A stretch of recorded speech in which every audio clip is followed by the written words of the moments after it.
Well, everybody, welcome back once again. Yes, I know I'm late. Welcome back to JJ's PC Builds. JJ with you once again. And I always forget, but here we go.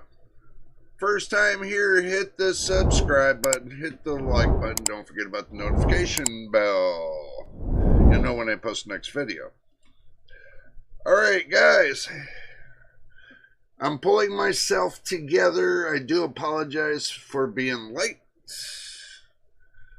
Machine gave me a call and said, "Hey Jay, did you forget about the stream?" I'm like, no, I didn't forget about the stream, but I did make it. Sorta.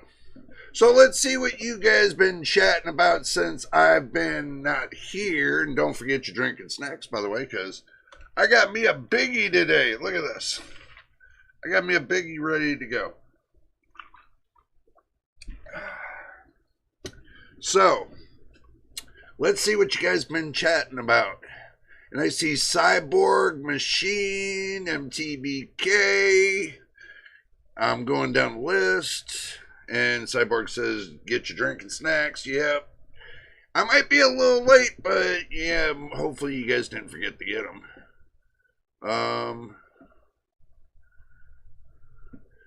Pippo watching crashes, California cars, MTBK says, let me see.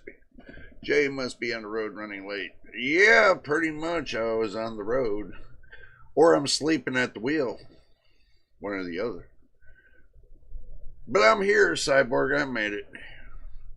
Sooner or later. That just means that, you know, instead of here it's 8:38. So that means, I guess, we got 38 minutes more on the clock. So, yeah, 5070 Super with 18 gigabytes of VRAM. How much do you think the MSRP will be, and how much will the street price be? As Machine said. Okay, guys, rumor has it, and this is just rumor has it, oh, let's see, let me get everything all together. Oh my God. Yes, being late, I know. You guys are like, yeah,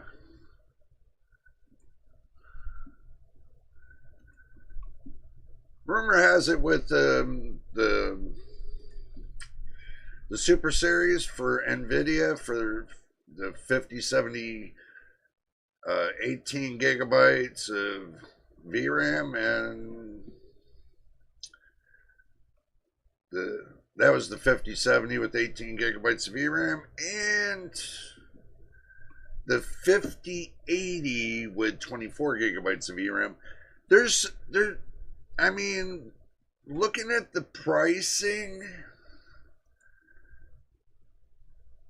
I can tell you guys, looking at the pricing, look, the prices I got were for the 5070 18 gigabytes of VRAM was $650. Okay, now the 5080 with 24 gigabytes of VRAM was supposed to be at $1,000, supposedly. That was supposed to be the MSRP. But here's the kicker. Some people say that they're going to come out with the 5070 Ti Super, but as far as the VRAM, it's unsure. Now, they could either do 18 gigabytes of VRAM with that card, or they could do 20, or they could do 24, or they could do 22. They could do any number between 18 and 24, so who knows. But the price on that was supposed to be $800. It's only going up $50. Some people have said it might not. They said they might drop the price down to the 40 series pricing when it launched. Like the 4070 launched at $600. You know, they might do the 5070 at $600. Give it a little bit more core, a little bit more power with the 18 gigabytes of VRAM. If they do it at $600, then that's going to be one thing. But with 18 gigabytes of VRAM, well, we figured $20 a chip. So, give or take, they'll probably end up doing the 5070 18 gigabytes of VRAM, probably street price, probably $800 or $900, some stupid price, especially if the scalpers get in there. So if you guys see the price at $600 for that 18 gigabyte of VRAM and you want that card, buy it right away. Don't hesitate. If you want that card bad enough, don't hesitate. Get it. Because once the scalpers start getting in and jacking up the prices, street price is going to go through the roof. We all seen this when the 50 series, the 5070 started launching. Scalpers started buying up all the 5070s and selling them on eBay for some ridiculous price. And then the trend just kept going and going and going. So if you don't want to get stuck into that cycle, that wheel of death, then I would suggest to move along and get yourself the card right away. Just to say. Wait for a 6070, 6060 Ti, 7060 Ti. It's just purely luxury at this point in time, some say. And you know, MTBK, you're right. It's nice to have, but to get it is like going to be impossible. Because they did, and if they launch the Super Series before November, and here's the kicker. If they launch it before November into the United States, then Nvidia is not going to be stuck paying that 100% tariff that's going to come along with the ride. Because once that, once the suspension lifts in November, then what's going to happen is it's going to double. The price is going to double. Just for the tax and tariff alone, it's going to double. So that's where you're left with a little bit of an issue. If the tariff stays in place, then, you know, you're stuck paying tariff prices. So then it becomes a commodity. Are you going to buy a graphics card that's going to be double in its price? You really think I'm going to spend $1,200 for a graphics card? For a 70 series graphics card? Well, 70 series super graphics card. I'm not going to pay $1,200 for it. No way. No way. So just keep that in mind, guys. We're just throwing that out there to you. So that way you guys know, is it really worth the cost? With the costs, is it really worth it to buy a 70 series for 18 more gigabytes of VRAM paying double price? You guys comment on the live chat and let me know what you think. Because I really don't think it's going to be worth the price of admission to pay $1,200 for a graphics card that should have been launched the first time with 18 gigabytes of VRAM. It should have been launched with 18 gigabytes of VRAM, but was not launched due to the fact that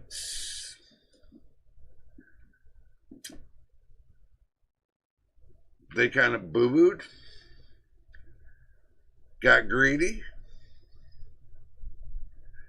I mean, so we're learning what the real deals are, the real scams and real upgrades, okay?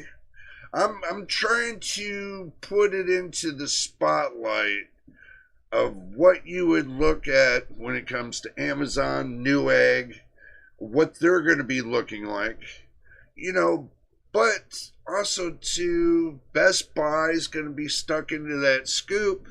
Basically, all retailers are going to be stuck into the scoop to where they're going to be saying, hey, guess what, guys? We got the product, and they're going to dangle a carrot right there in front of you. They're going to say, here's the carrot, but guess what? You thought you were getting MSRP. There is no MSRP.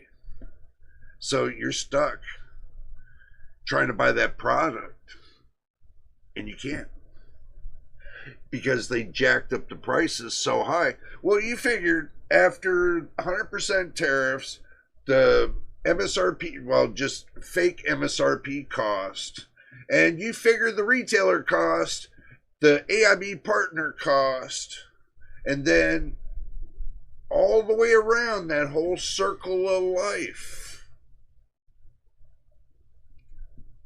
your final outcome, how much it's going to cost to get it. Well, it could jump from, after the $600 cost, government cost, $1,200, AIB partner cost, there's another $300. Keep stacking up. By the time you get it, card will be about almost $1,800. If you're wondering. Well, it's tough having more than 20 gigabytes of VRAM to keep up with RTX 7900 XT owners. Yeah, I know, throw Machine under the bus, we know. Machine, he threw you under the bus, man. So I might not even try in the first place. So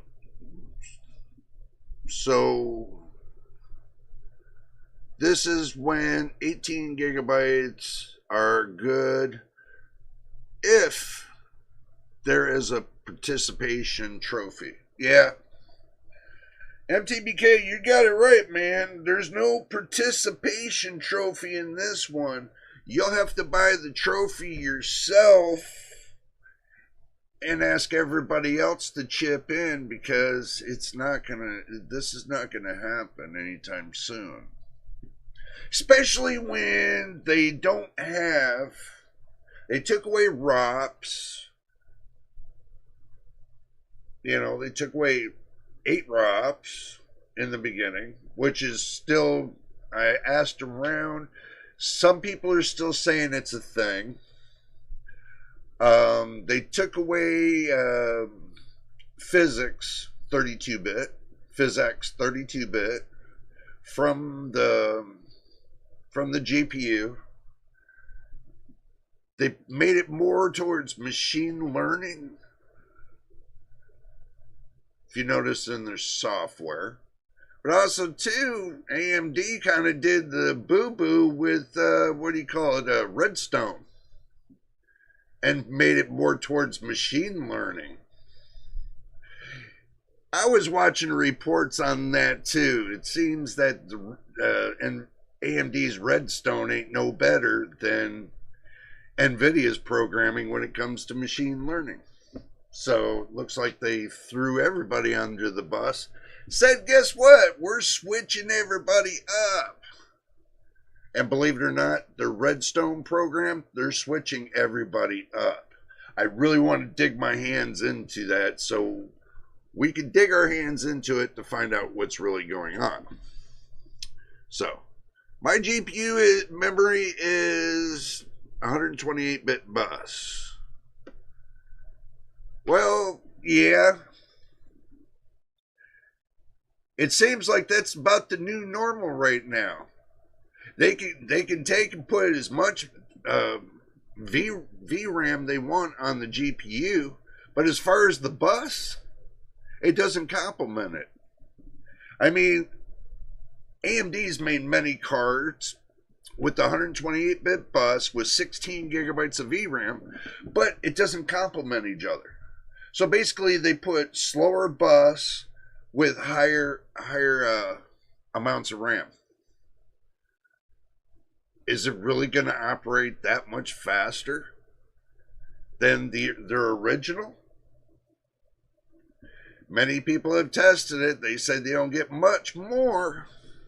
So is it really going to complement you to go up to that 18 gigabytes with a 192-bit bus? I don't know.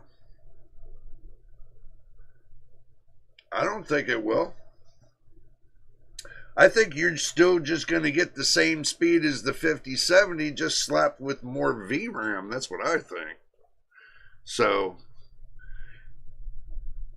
I could be wrong, but they can add more cores. But if they're not going to change the bus bandwidth, if they're not going to change the speeds, they're not going to give it any more to give that card any interest. What, they're going to give it what? 30, 40, 50 watts more? You're going to need 100 watts more going into that card to give it some kind of life. It's like trying to give it to an oxygen to a patient that's barely breathing. So, I don't know. It's kind of a wait and see, yeah. Cyborg, you're right. It's kind of a wait and see for the reviews. You know, but me? What are we waiting for? What is the big deal waiting for these cards anyway? When you get the 60 series, that's right around the corner for next year. The Ruben Vera series, which they're going to use on the GPU, a 2-chiplet design with an NV link. I still think they're doing it this way. That it's going to have a lot more top speeds than everybody thinks on the 60 series. It might be more based towards machine learning. That's my problem with that. So all their cards, all the graphics cards that they're building next year, they're putting double the amount from what they're saying, they're putting double the amount of cores or transistors onto the 60 series. So they're doubling up on the transistors. So, exactly, look, I got what you said in TBK. It's no problem, man. It's no problem. 2027. They say for the 60 series. They say it, I think, 2026. I think Nvidia wants to get it prime time, truthfully, by 2026, because AMD is getting ready to launch out in 2026 their new lineup. I don't think Nvidia wants to be stuck under the bus.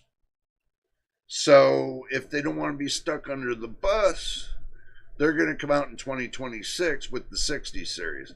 I think 2027's going to, it's just my impression that I'm kind of getting. I'm kind of thinking they're going to save 2027 for the 70 series, because we all know AMD's getting ready to launch AM7 in 2027, and I'm sure Nvidia's going to want to have their most powerful graphics card to overcome the CPU lineup for 2027. So I don't think they'll be putting a 60 series in 2027. I think they'll be putting a 70 series. We'll have to look at the lineup for that, but I have a feeling they might. That's just an opinion, guys. You can take it with gold or take it with a grain of salt. That's up to you. But in my opinion, I think it is what it is. Now, let's get down to the choker and the smoker. There was some claims about, let's see, I'm going to pull it up. Let's see. Sorry I don't have everything together, guys.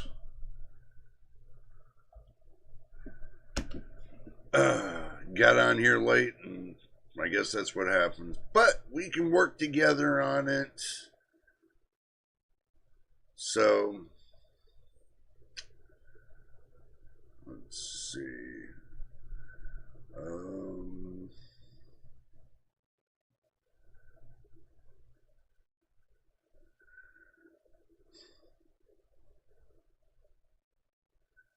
We were talking about Redstone. Let me go backwards. I forgot it. Let's put AMD in the spotlight a little bit.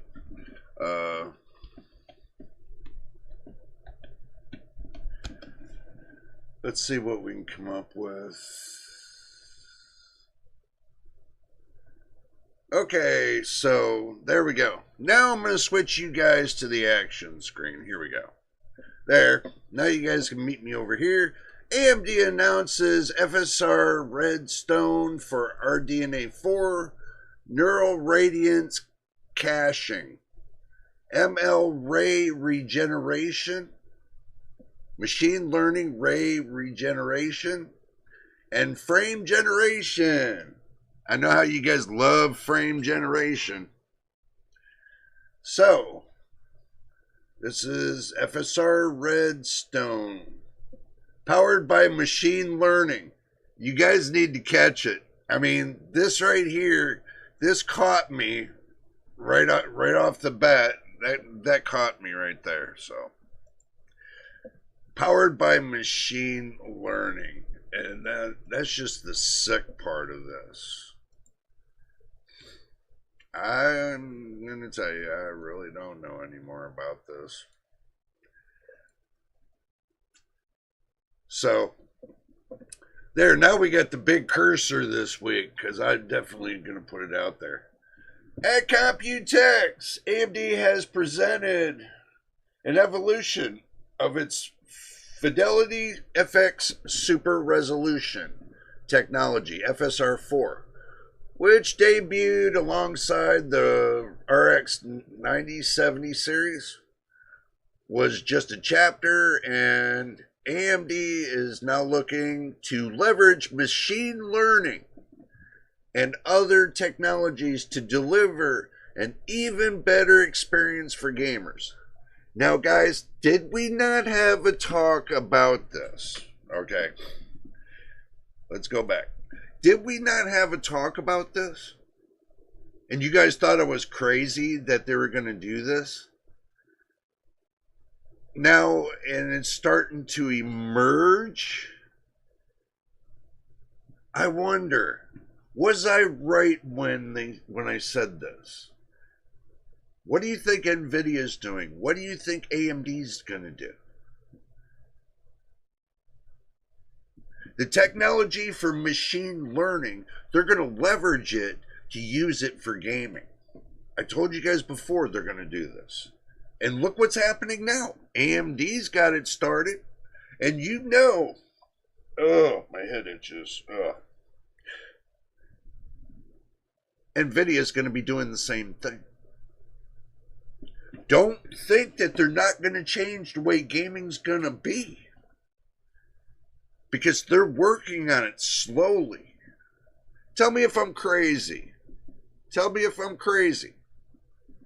I posted in Discord the latest spec leak sheet for the supercards from Moore's Law is Dead. Yeah, well, I'll pop it up. How about that? I will pop it up really quick. We can have gander at it. And that's what we popped up from Moore's Law is Dead. Not a sponsor, by the way. There. Now we got the eyeball glass. We're looking. So they're saying $549 to $599 for the 5070 Super with 6400 CUDA cores. Okay, well, let's do this. Let's be devil's advocate. Let's be devil's advocate. They're saying 6400 CUDA cores. So the 4070 is 5,888. So you minus it from the 6,400. So you get 512 more cores, or yeah, you get 512 more CUDA cores than a 4070? Really? So picking them apart, because I know the specs on the 4070. That's the thing. I know the specs. Let's see. Let's pull it apart even more. 28 gigabits per second. The 4070's 21 gigabits per second. So you get 7 more gigabits per second. Okay. 275 watts. Wow. Well, the 4070's 200 watts. And the 4070 Super is how much? 250? Maybe a little more. 8 to 12% performance uplift. IPC uplift. In what fashion? I think the 4070 Super has more cores than this. It has 6,188, guys. You can look it up. I didn't look it up yet. So I'm just guessing. So you can tell me if I'm wrong. So for $599, you could lose PhysX 32-bit. You lose 8 ROPs. But you gain 4070 Super speed for $600, and you get RAM chips or VRAM chips with GDDR7. Same bit bus. Nothing's changed. So what do you really get? What do you really get from all this? Not much.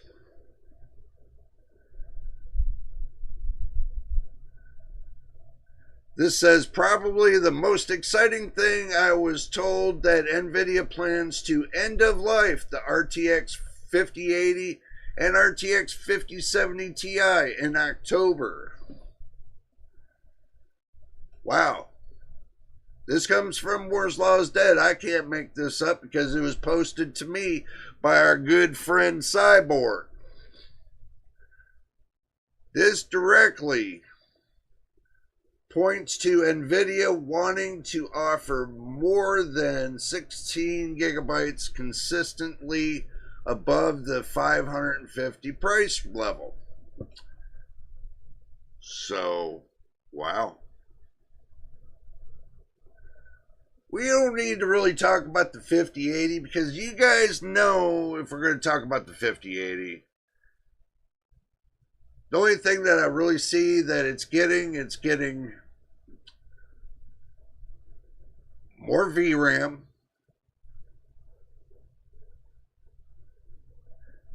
Did the speed change? Oh no, that's 5070 Ti Super. That's rumored. That might not happen. So, but 32 plus gigabits per second, 415 watts. I don't know about the 5080. All right, I'm left in suspense. I don't know what I think about the 5080. Because they're saying $999 to $1,199 for the 5080. Having 24 gigabytes of VRAM. Well, it's like having a 47 or a 4080 Super. It's about almost tinging the 4090. Actually, it's just like having a 4090, but they have more speed to the VRAM. It's like maybe a 4090 substitute. If they do anything with the 5070 Super, the 5070 Ti Super, then probably would it be worth the price of admission for $800?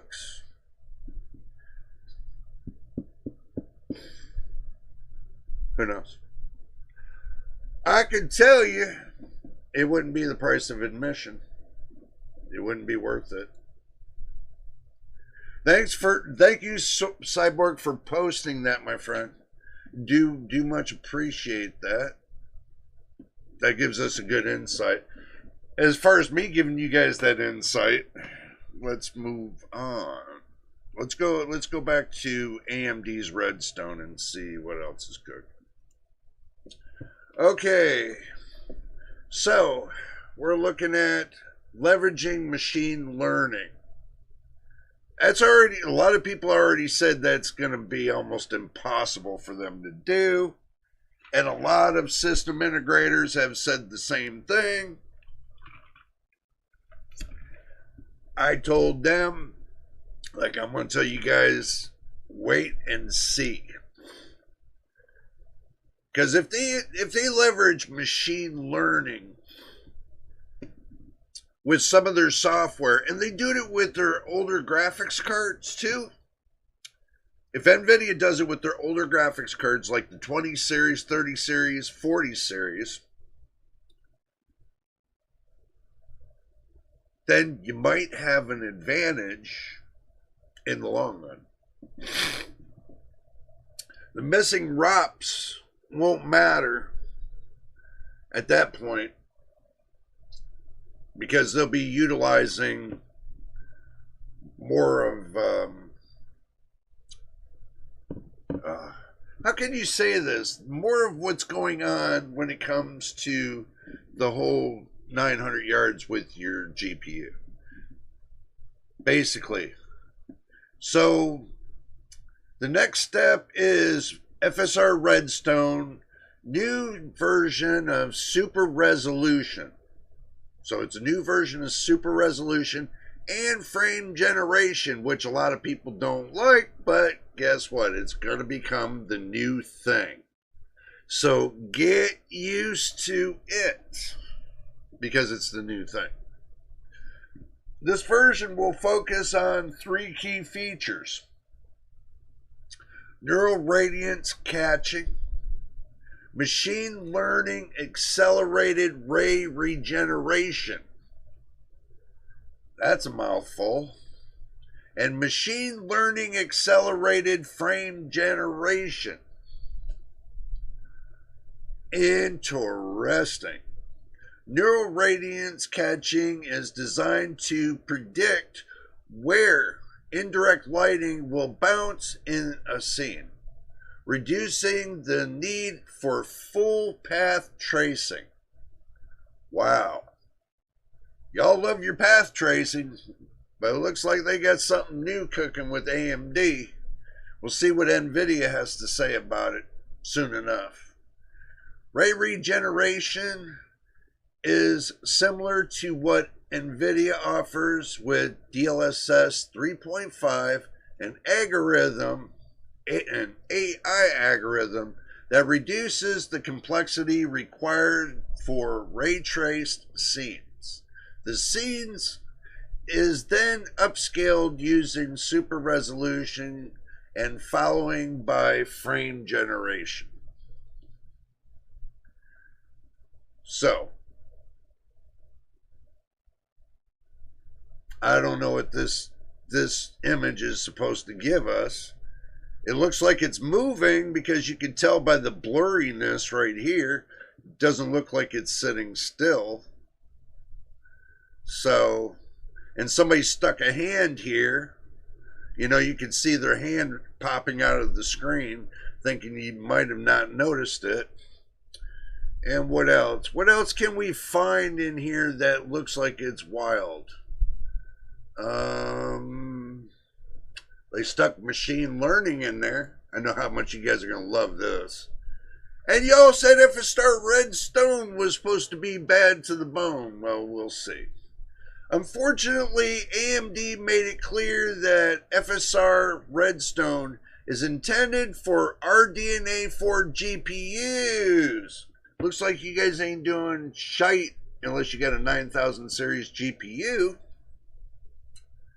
Unless you do. With no mention of support for other architectures. So it looks like that all the old, let me get back to my my momentum that I'm gathering here. All the old graphics cards, if they leave them all hanging, then guess what? This new technology is going to move forward. All the old is going to move and it's going to cease to exist. You can still use it. You can still use your graphics card as long as you want. That's only if the game supports it. Here's the catch. Only if the game supports your graphics card at this point. So, if it still supports it, I wouldn't worry about it. If you want to buy that new technology, then go buy it. If you don't, you don't. But as long as your game that you're playing supports your graphics card, shouldn't be a problem. But if they put in something in the game and your graphics card doesn't support it, you're not going to see it. Keep that in mind. So it's going to be like everybody else can see it and you can't see it kind of thing. And then you get all upset and like, oh my God, I can't see it. Everybody else can. I need that graphics card. Here's the sale pitch to you that they're making. Here's the sale pitch. If you want to see it, you will buy it. And you will pay for it too. They're going to make you pay out of the nose for it. Don't think these graphics cards are going to become cheaper. There is no such thing as cheap anymore. The way this is looking right now, there's no place for cheap. Your entry-level graphics card is not going to be bottom end. It's actually now going to be mid-grade is now going to be the bottom end. So, and your high end is going to be your mid-grade, and then they're going to have a new grade moving up and forward. So that means that your $200 to $300 range, that's gone. Don't even worry about it anymore. It's gone. Your $400 range, it's gone. Kick in the $500 range and up, maybe starting at between $500 and $600 and up. That's your new entry level range that they're working for. That everybody's going to be paying out of the nose for graphics cards. Until that game stops supporting certain graphics cards, they're still playable. Once the game stops supporting your graphics card and you're not up with the curve,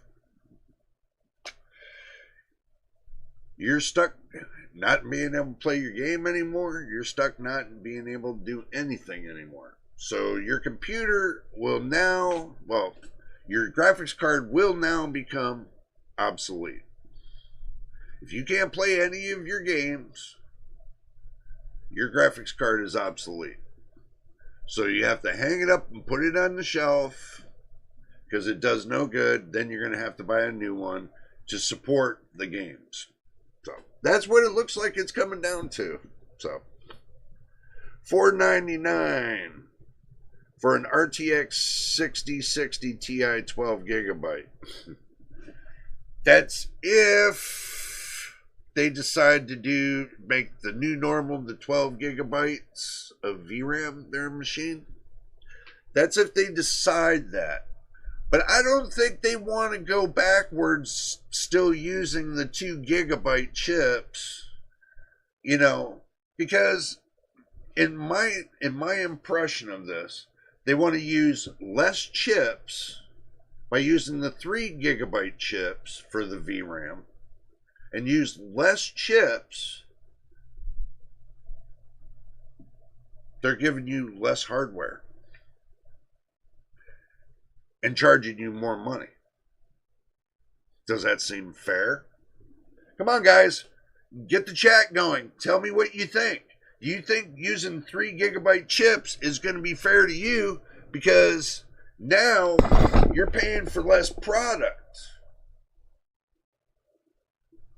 and you're getting more of the cost. So you're paying more for less. The reason why I'm saying this, and I want you guys to understand this, you're putting more stress on the controller. You're putting more stress on the chip itself. The whole purpose of having more chips is so they support each other. But when you got less, that puts more stress on that certain chip and it causes it to break down faster. So is their idea to get the VRAM chips to break down faster so you buy a new graphics card more often than less? That's pretty much what it comes down to. And Machine, you got it right, bro. It's not about what we want. Exactly. It's about what they want. And I said this before, and I'm going to say it again. They build it for their taste. They don't build it for the consumer's taste. That's the crappy part. So when they're building it for their taste, then guess what? You think you're getting the best of the best? No, you're not. You're getting the best of the worst. Because the way they would build it is only for what their pocket is. Okay.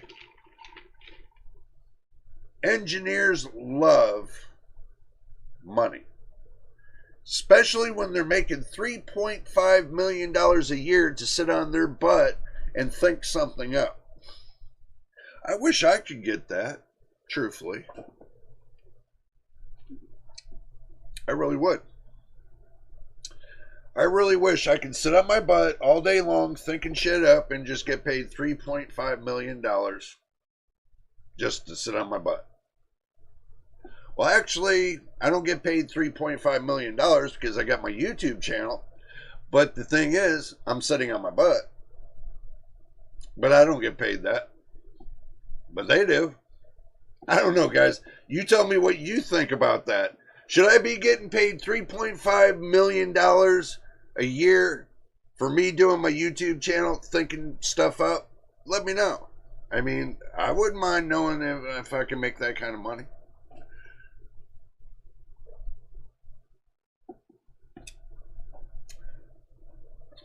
For example, look at Mr. Beast. How much do you think he makes? He's got 13 to maybe 15 channels. And he's making millions of dollars. And there's somebody trying to put out some slander and say, well, Mr. Beast out there is kind of putting the phony crap on just to make money. Well, that's his business. That's his channels. They ain't mine.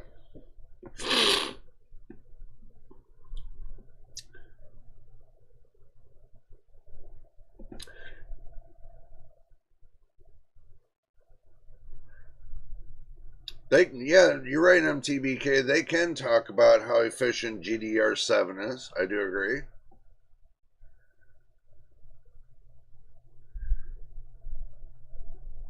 Yeah, but it'd be cheaper. It's cheaper for them to make the 3 gigabyte chips other than sell you the 2 gigabyte chips, because now you're going to need 2 chips for the 2 gigabyte compared to 1 chip of the 3 gigabyte. So instead of them spending, you paying for $40 worth of chips, supposedly, they're actually spending for $25 for the chip. So by taking the two out of the equation for 2 gigabytes each,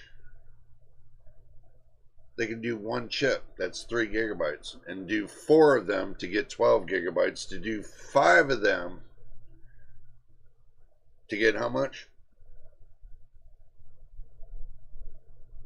15?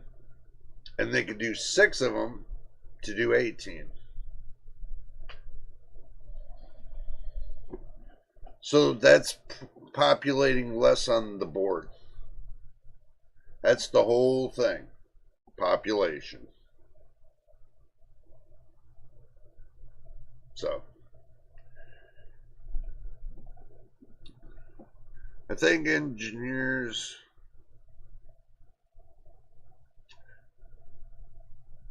yeah, you're right. Stockholders love the money.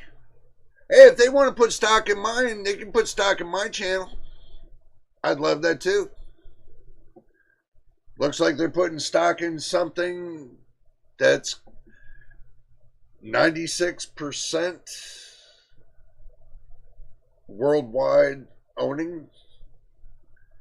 Nvidia is almost 4% away from the 100% mark. So they're getting there.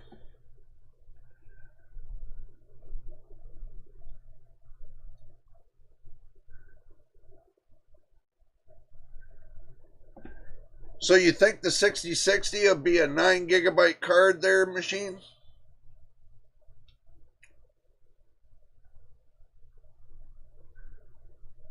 I don't think that, truthfully, let me throw this at you.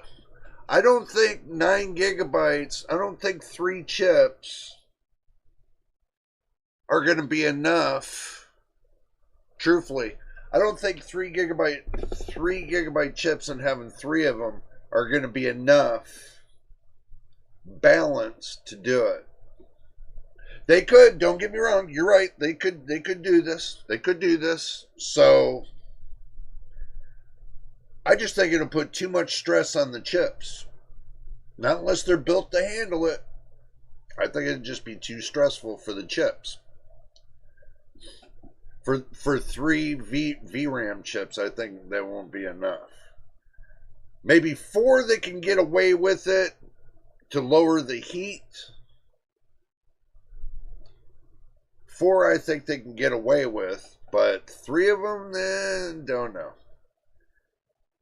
I remember somebody saying, well,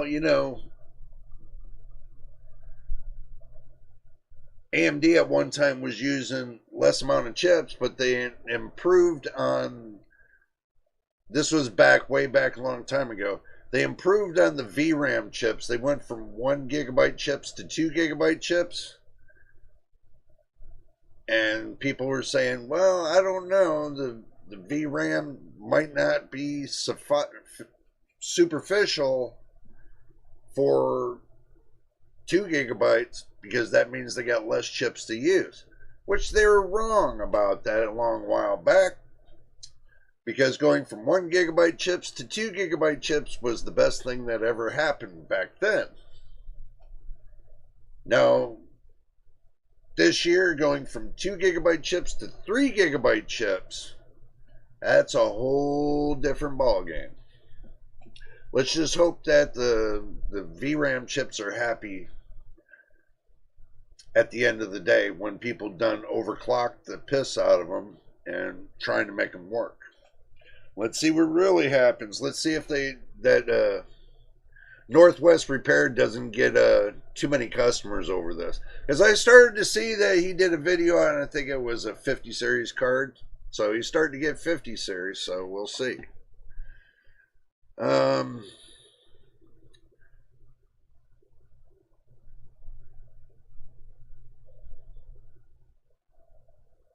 6050 Ti MTBK with 9 gigabytes of VRAM.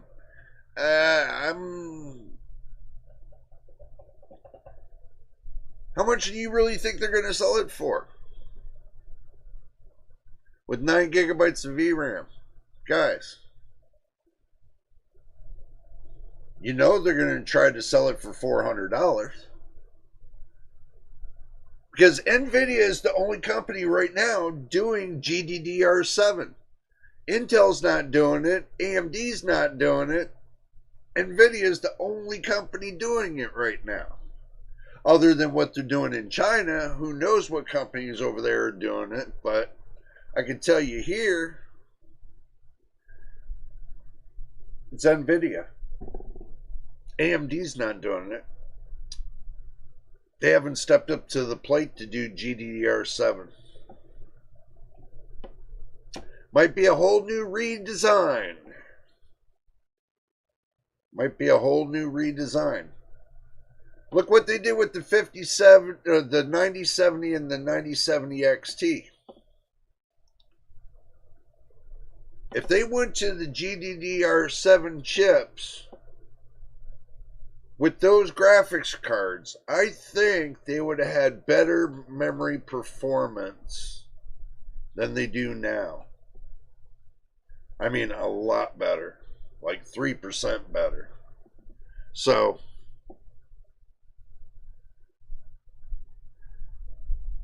well, MTBK, $250 and $300, that's done and gone, bro. Whatever card you find on the market at that price, that's what you're going to get. See, this is going to be the other example I was telling you about. Okay, so let's do a little bit of an experiment. Let's go to Amazon. We'll do a little bit of an experiment.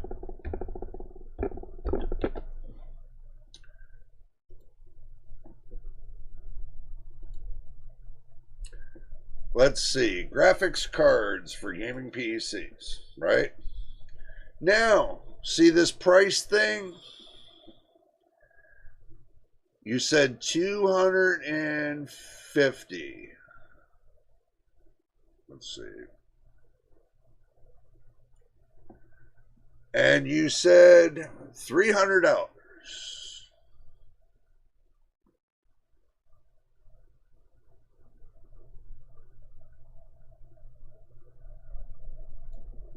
We'll say 320. How about that? Let's say 250 and 320.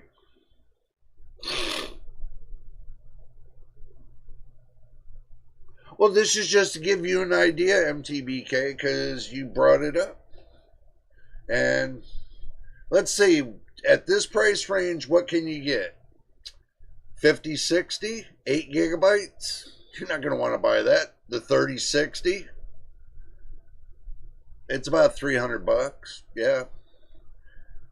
5060, 9060 XT, 8 gigabytes.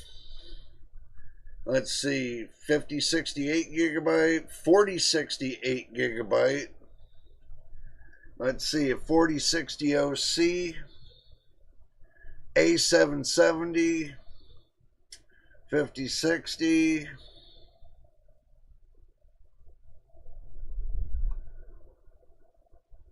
3060. 9060 XT, 8 gigabytes. This is just to give you an idea. A 1060, 6 gigabytes. RX 9060, 8 gigabytes. The ugliest card in the world.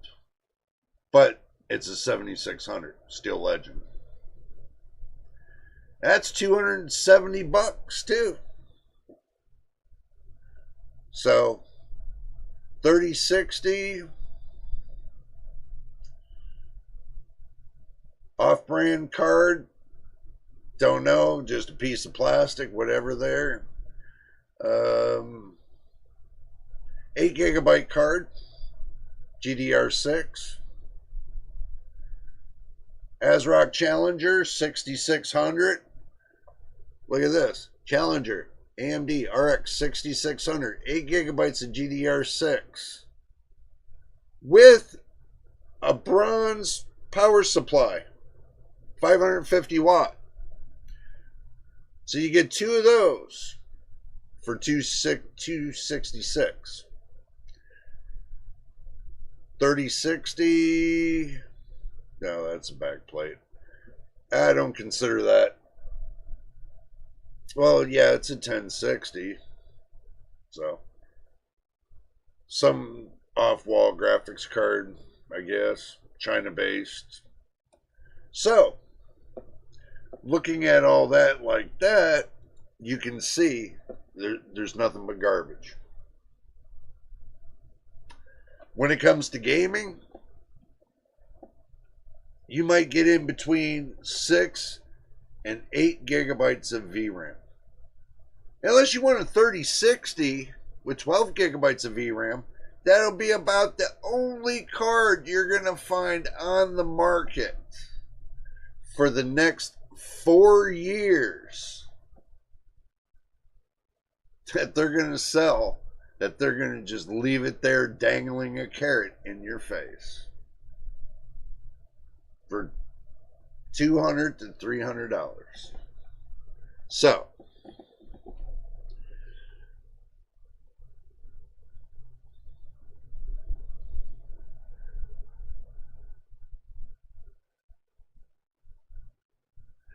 they might, MTBK, want that. They might want that. It all depends. Consumer buys what they can afford. They go by what's in their pocket, what they budget for, yes. But at that price range, that's basically on Amazon. It's just an example. It's just on Amazon. That's what you get. This time, right here, 2025, it's late in the year, this is what you get. Don't expect to get anything more than what they're going to have for $200 to $300. It's not much. So,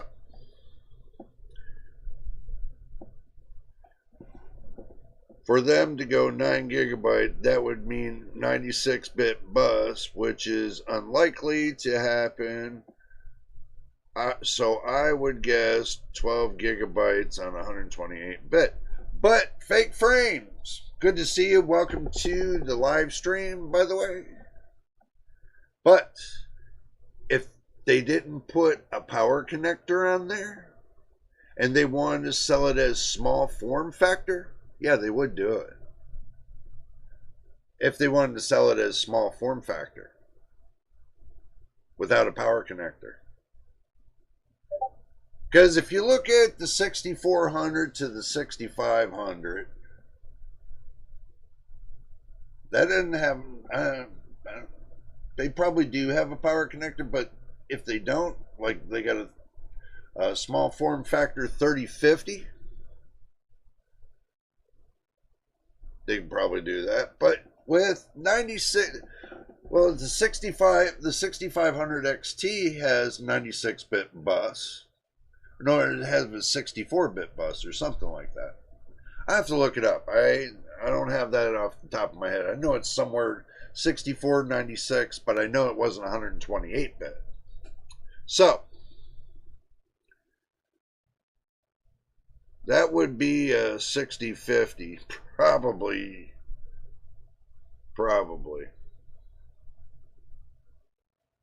Yeah.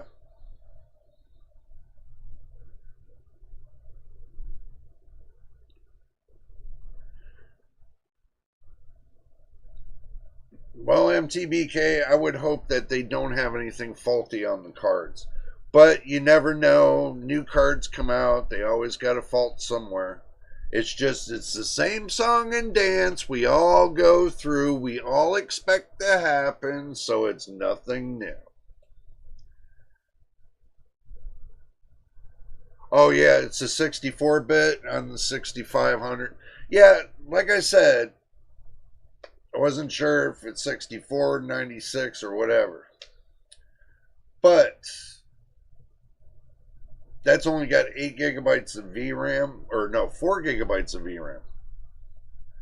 So I remember I picked up the 6500 with 4 gigabytes of VRAM. So imagine a 96-bit bus with 9 gigabytes. That's not gonna work out so well for you. Well, actually, no. They did Nvidia done 10 gigabyte cards, and people bought them. They might not have been the best, but they worked. People bought them. What was it? It was a 80 class, 80 series class cards that they were doing that with, somewhere in there.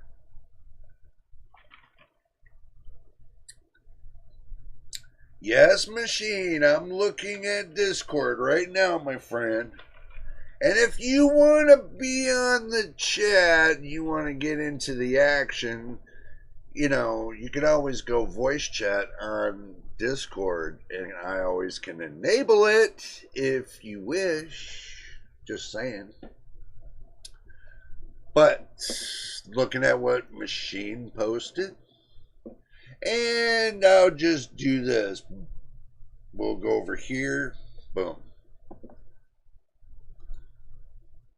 Let's see what you posted.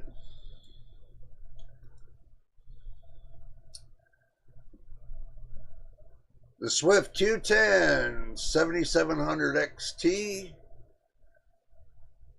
with 12 gigabytes GDR6 RDNA 3 for $330. That's not a bad price. That's not a bad price. I don't think that's a bad price. So what's the 12 gigabytes of VRAM? 330. So then that would become a 3060 12 gigabyte VRAM competitor around the same price as the 7700 XT, which I see where you're coming with this. Which, if I were to look up the 7700 XT, 7700 XT 12 GB specs.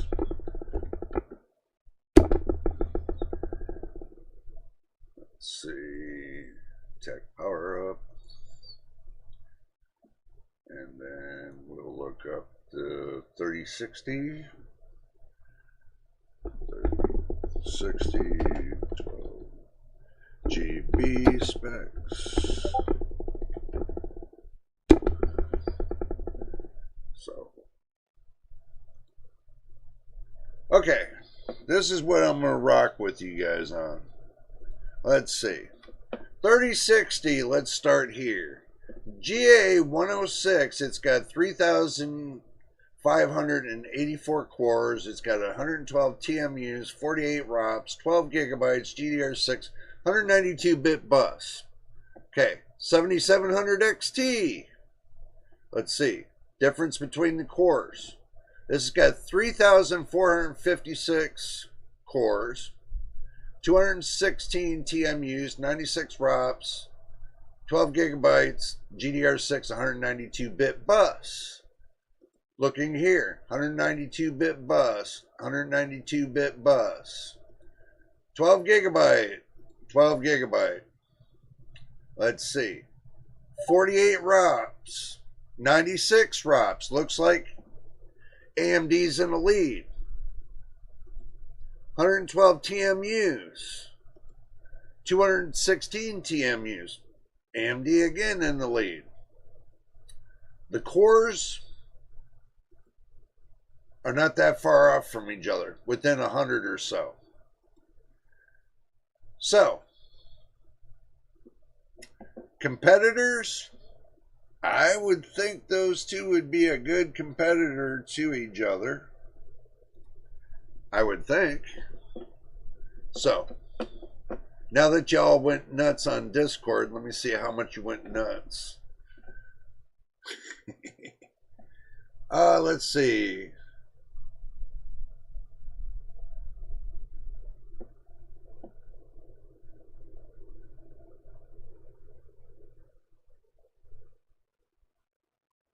I'm reading Discord. Hello there, ABC. Welcome back to the live stream. Or welcome back. Welcome. 128-bit bus.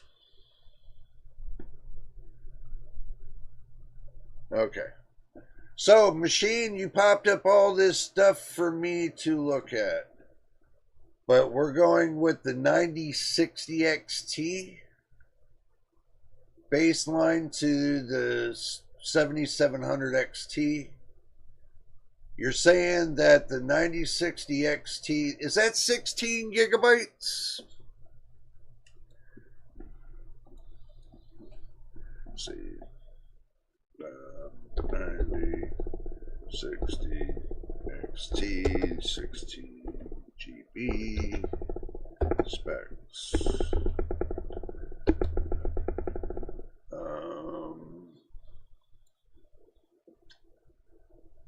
Let me pull that back up.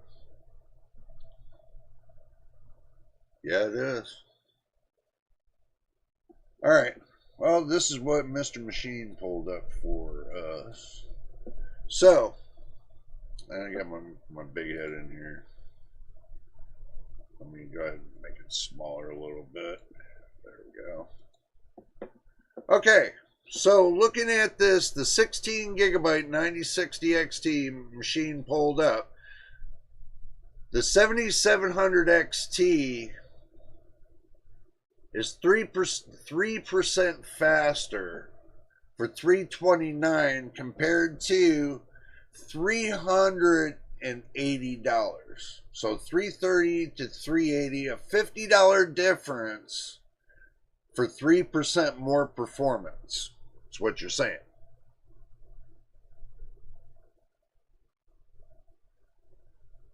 Four gigabyte difference, or yeah, 4 gigabyte of RAM, VRAM difference.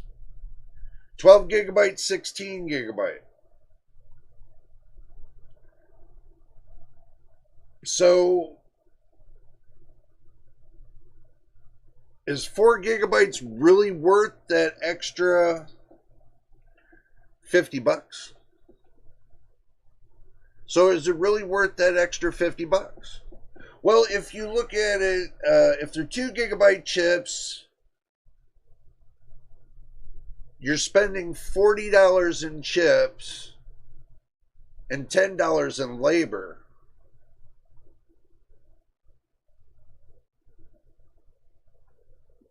Probably. And with the architecture and performance of RDNA 4,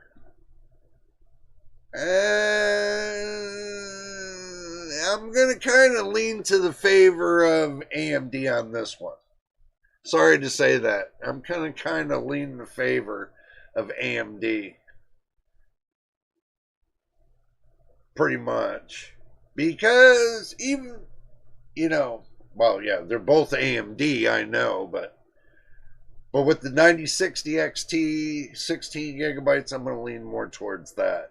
Even though that is the 7700 XT is 3% more performant.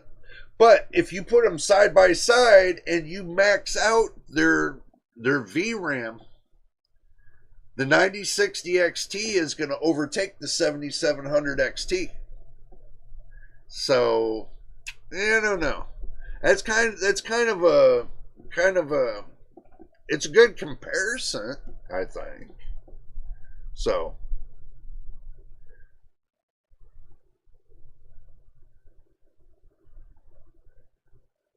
yeah, fake frames, I do agree with that, but the whole question is for $50, is that extra 4 gigabyte of VRAM worth the price of admission? So,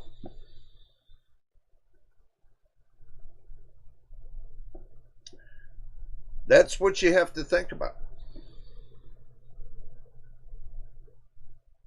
Yeah, but you get both.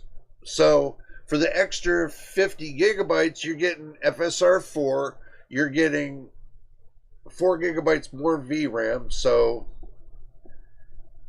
but for the cost of performance at 3%, well, if you do overclocking, you add a little bit more power to it, guarantee it's going to overtake the 7700 XT.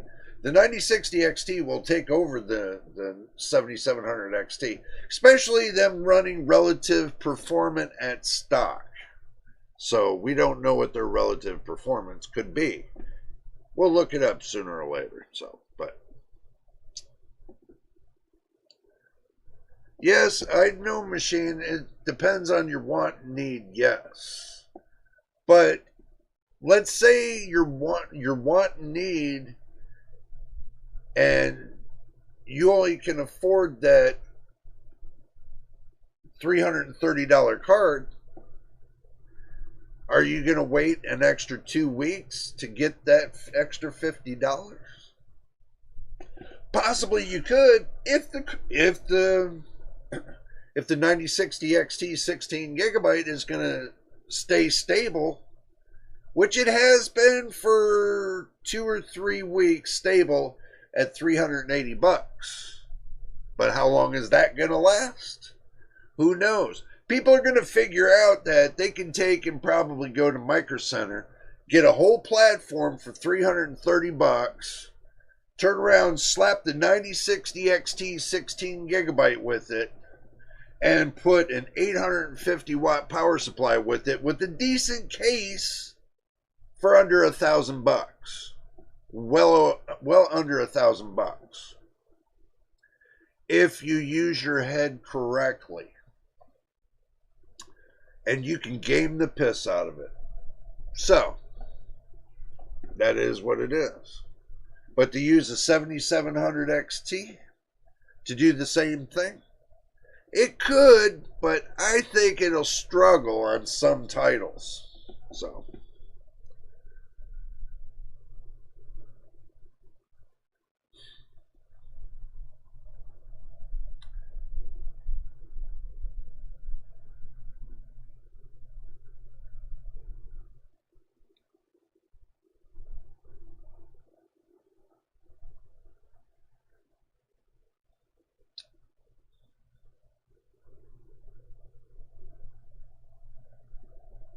yeah, well, let's see. Let's go back in the original. Okay, so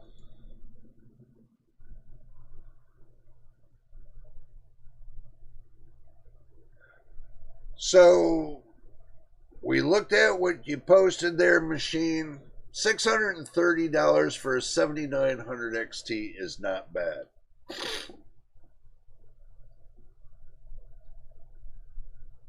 That's not bad. I do agree with that. That's not bad. 7900 XT, 20 gigabytes. That's not bad. That's almost approaching the $600 range with the 5070. It's almost approaching with the 5070. Within the $30 difference, depending if you get it the 5070 at MSRP. But yes, you're looking at neck to neck 7900 XT with the 5070.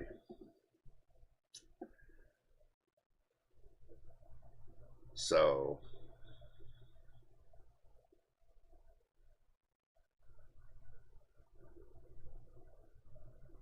yep. That's what I'm saying. So that's not bad. I do agree with that. So no one should buy the 7900 XT anymore when the 5070 Ti is $750. Yes, that is true. That is true. So yeah.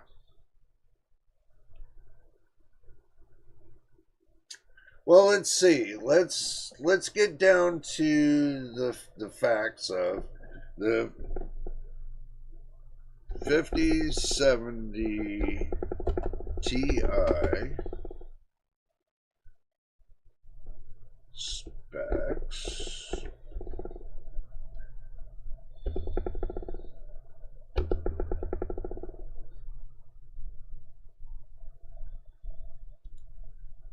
Okay, so what we'll do is we'll go back. We'll say, okay, we'll look at the specs. GB203, 8,960 cores, 280 TMUs, 96 ROPs, 16 gigabytes, GDR7, 256-bit bus. Go to the relative performance as a measure. As a measure. Here's the 7900 XT. So if you're looking at it, it looks like the 5070 Ti is 13% faster than the 7900 XT. Right here. 13% faster.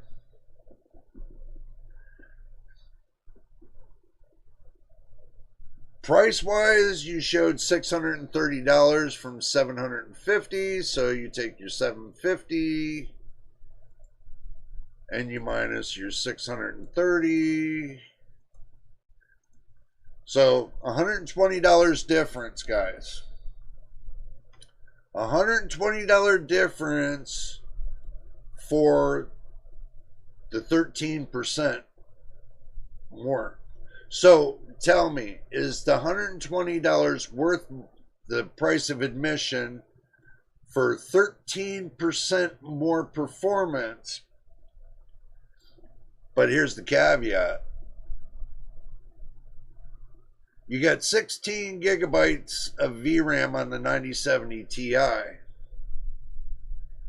And you got the 9070 XT with 20. 4 gigabyte difference, but you got less speed than this one.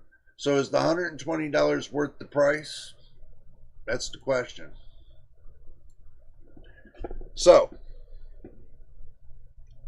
is the $120 worth upgrading to the 5070 Ti for 4 gigabytes more?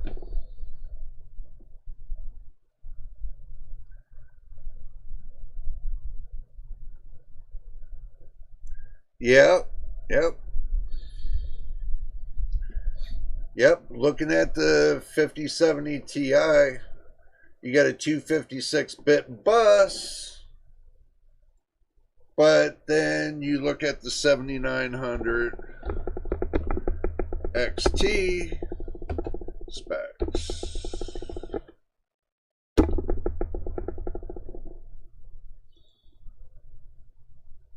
You got a 320-bit bus. So it's got more TMUs, it's got more ROPs. Going backwards. It's got more cores. So, truthfully,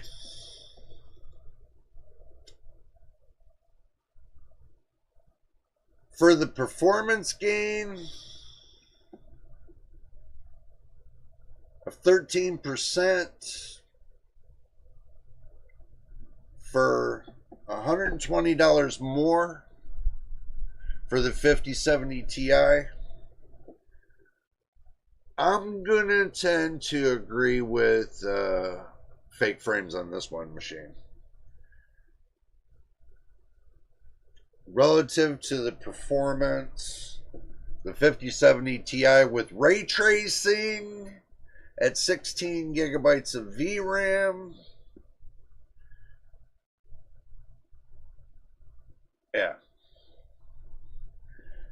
I kind of think that the 5070 Ti is going to be a better pick.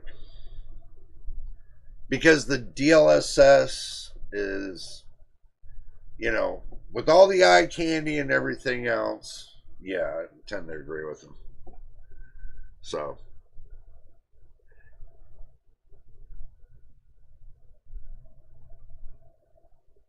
yeah, I know, man, I know. But you have to look at, are you gonna sacrifice quality or performance? Quality of resolution or performance? It's a give or take. Some people like, I mean, you look at the 9070 XT, it's got 16 gigabytes of VRAM. It's 4% closer to the 5070 Ti, but is $50 more than the 5070 Ti.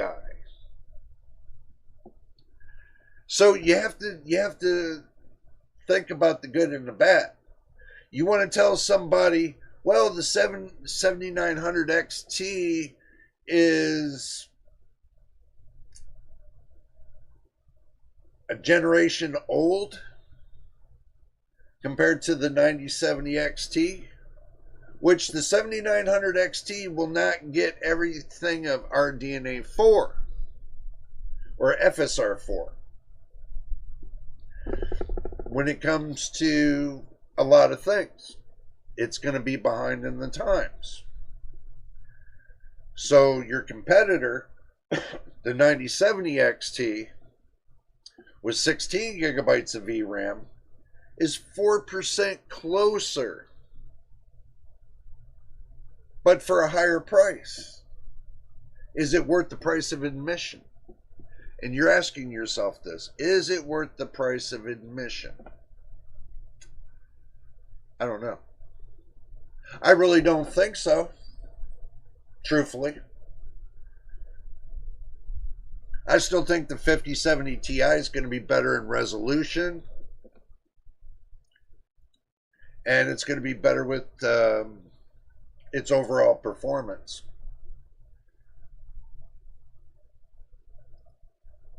Now, compared to the 7900 XTX, which is what? 1% in relative performance faster? It's an equal competitor, but that's around $1,000. The 7900 XTX got 24 gigabytes of VRAM, and it's got more than the 5070 Ti.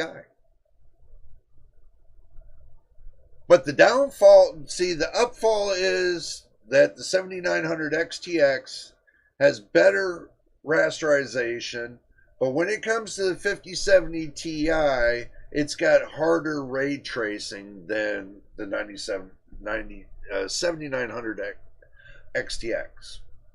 So, the push come to shove, the 5070 Ti is going to be better. Even though that there's 24 gigabytes of VRAM on the 7900 XTX, the 5070 Ti is still going to rock higher than the 7900 XTX.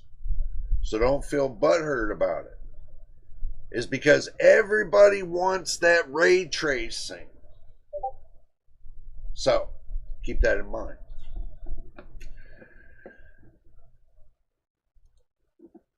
So we're covering everything. So, well, machine, even if it's $799, $800, and you're looking at the 5070 Ti, there's still a $50 difference between the two. But that's got a $50 promo code, so now that breaks it even. So, but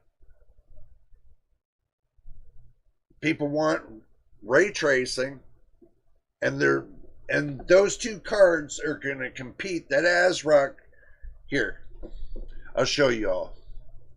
He's showing me that the ASRock Phantom Gaming Radeon RX 7900 XTX 24 gigabytes GDR6 is, with the $50 promo code, is $750.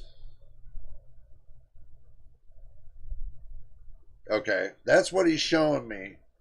Compared to the 5070 Ti with 16 gigabytes. So now they're both equal in price.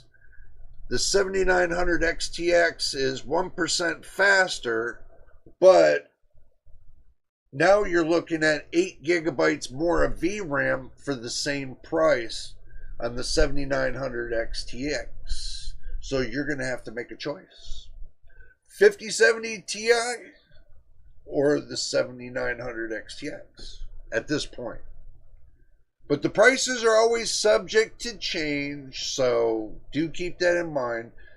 Limited time offer, that's what that says. So,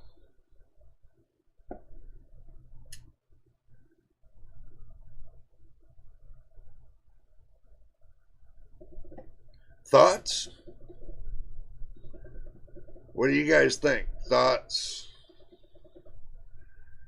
I don't need another baseline 70% of 100%, for example, means. The faster ones is 43% faster. Is the ones extra step, though, doing the math. You're right, MTBK, you're right, because if you were to look at the charts and you were to do your double take and you were to look, let's say you look at relative performance. Let's go back and show you guys. For an example, you're looking at the 7900 XT, or let's click on the 7900 XTX. Okay. And if you look at the 7900 XTX, says it is equal with the 4080, you got the 4080 Super, you got the 5080, but you're looking in higher prices. Okay, this is the top of the tier. You can't get any better than the top of the tier.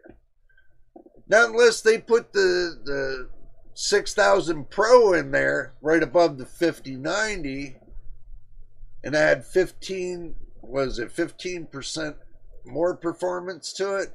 So you're saying 72 plus 15 gives you 87% more performance on the Pro 6000, but they want $10,000 for it too, for that 87%. But you pay $3,500, or no, you can pay $2,300 to $3,500 to get 72% more performance than the 7900 XTX. Is it worth the price of admission? Think about it, guys. Is it worth the price of admission? Looking at these differences. So,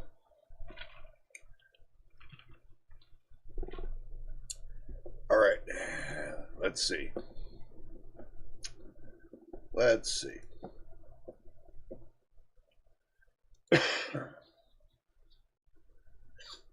Oh, you guys been busy on the promos.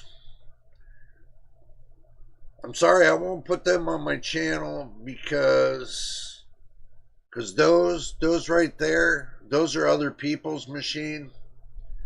I can't post that. But we can talk about it.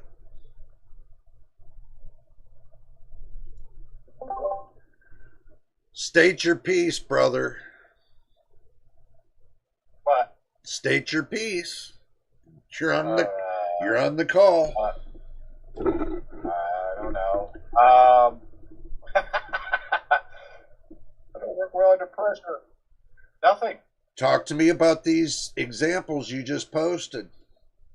Yeah. No, it depends on the game.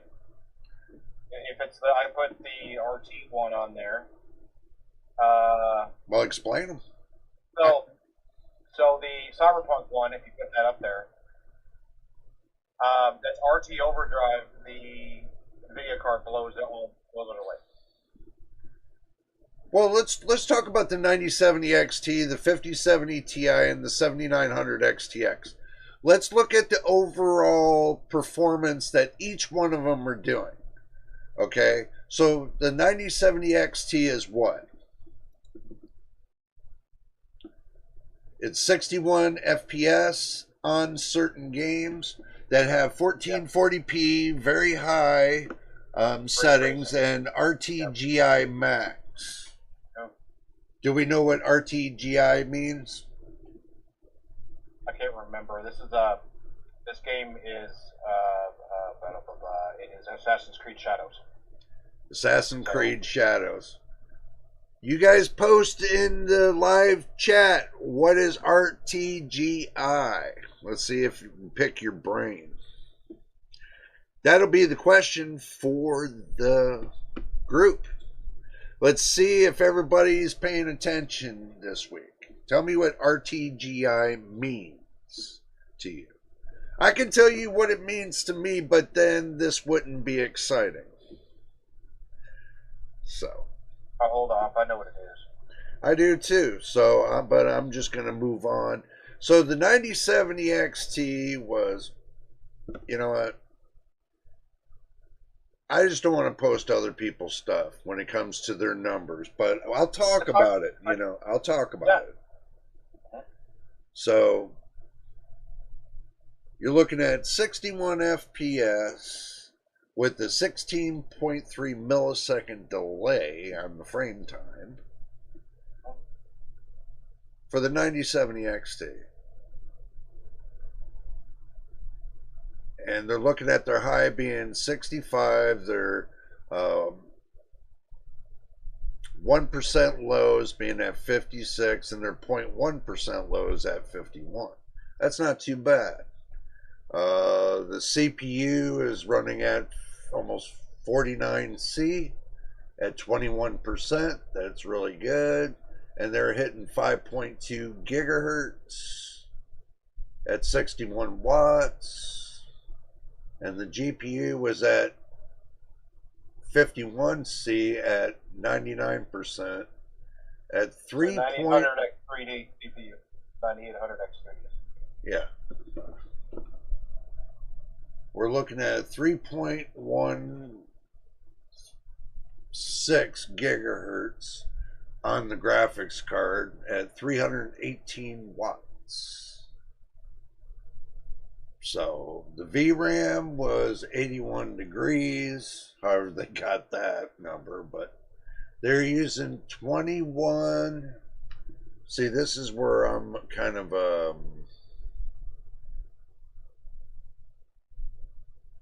using 20 gigabits per second at 10.9 gigabytes of VRAM. The RAM system RAM, that is 46C, 44% at 6400 megahertz.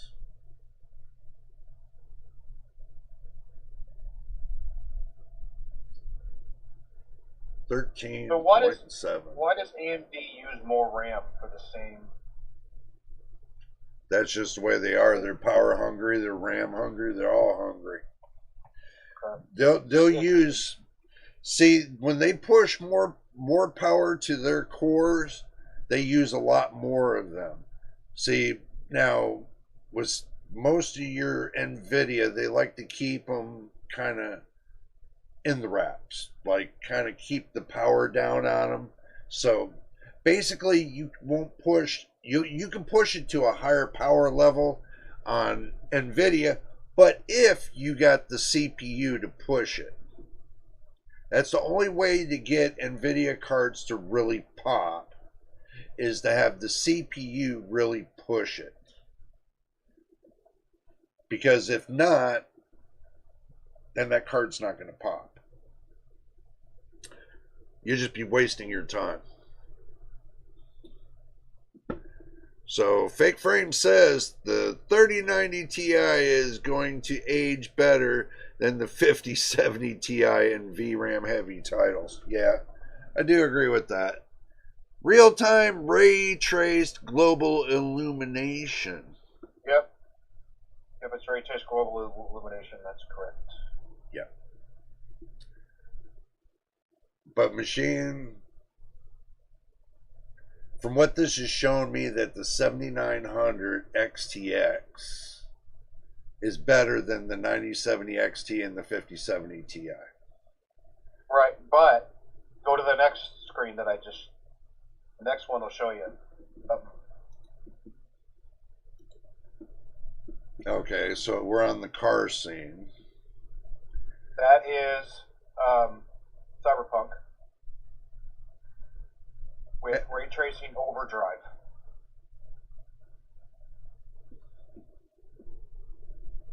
And look at the difference. Yeah, the 5070 Ti is beating the piss out of them. It's blowing it away. Yeah. It's actually playable. Yeah, because it's only at 17.8 milliseconds. And, Yep. you know, your 7900 XTX is like almost at 25 milliseconds. And that's at DLSS quality and FSR3 quality. Yeah, so I can see that. If they're running native, the 7900 XTX and the 9070 are going to be worse. Right. So I think that's really interesting, because I'm glad they did a ray tracing one. Well, see, that comes back to what Mr. Prism was saying. He was saying that, you know, the 5070 Ti is going to be better than overall. Yeah, because it's close in rasterization. So if you go to the next one, it's Horizon Forbidden West, which is all rasterization. There's no ray tracing in there. And if you look at them, at I think that's 4K, if I remember correctly, they're all pretty much right there. I mean, 69, 60, and 65. If you use upscaling at all, you're in great shape. Yeah, but you're only looking like a 0.5 to 1% difference between them all. Yeah, well, I mean, to me it the is. 7800 XTX is like 15% faster. I know, but technically by these numbers, it's only showing me 0.5 to 1%. Technically. By what do you mean? See, you put the baseline of the 5070 Ti. Looking at the 7900 XTX is only 9 FPS more. To me, that I would average it to like 10 FPS, and I would say 1% on that one. And if you look 6%. Over at the 9070 XT, and it says 65 FPS, and you know, I'm only going to say 0.5% more. Yeah, but that's on rasterization. Yeah, this is just rasterization. Yeah. So how I did the math was 10% of 60 is 6. So half of that is 3. That's 15% would be 69. But you're not adding in wrong? you're not adding in the milliseconds for the time delay, for the frame time. So it brings it down to what?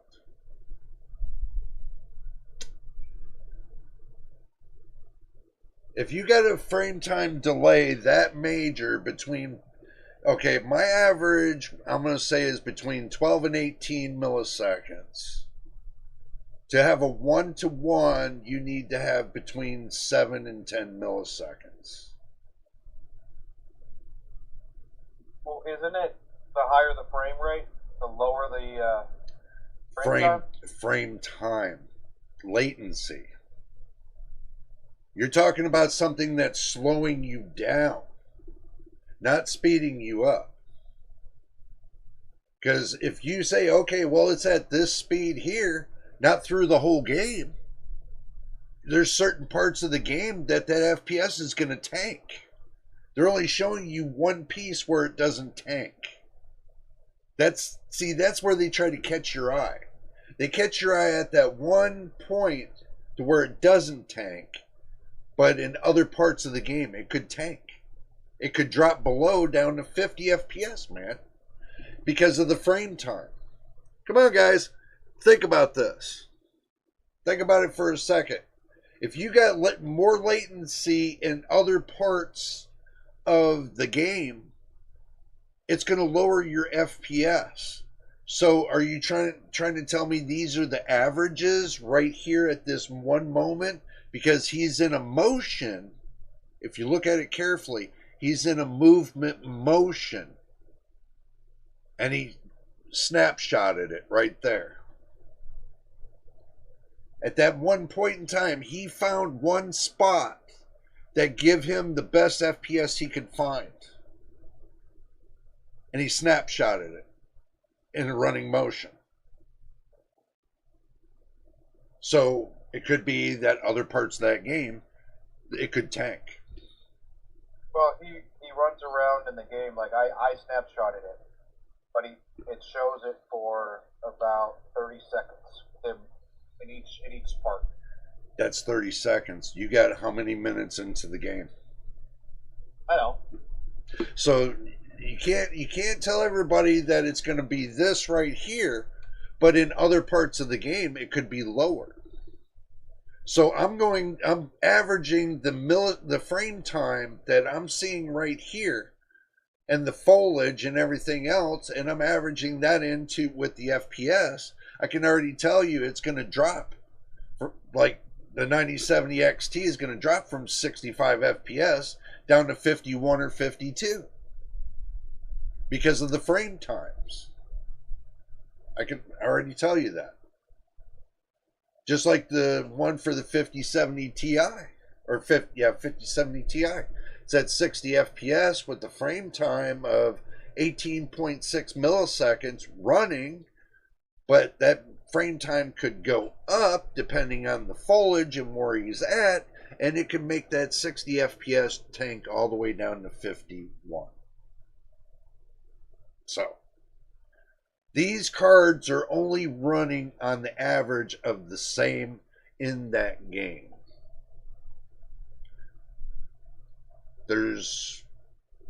For the price, you're only paying the price to performance. And you can see with having those kind of frame times, they're not that far off from each other. That maybe, just maybe, the 7900 XTX is going to beat the 2 out of overall. Because it won't tank as much as the other 2, because they got 16 gigabytes of VRAM compared to 24. So, yeah, if the reviews have the time, and this is what MTBK is saying, they will play a game and then see what the scene is most most tanking for the CPU or the GPU to show some sort of worst case scenario. Yeah. Typically, city limit, the processor, and the forest GPU. So when you're looking at it, your foliage is going to make a difference depending on where you're at in the game at the scene in time. People are going to say, well, you know, you got this on the screen here. I go there, I don't get this FPS. It drops me like a hammer. Well, and some people say, well, I got the same CPU, the same motherboard, the same amount of RAM, same thing, everything you got, but mine tanks. I've heard that before too.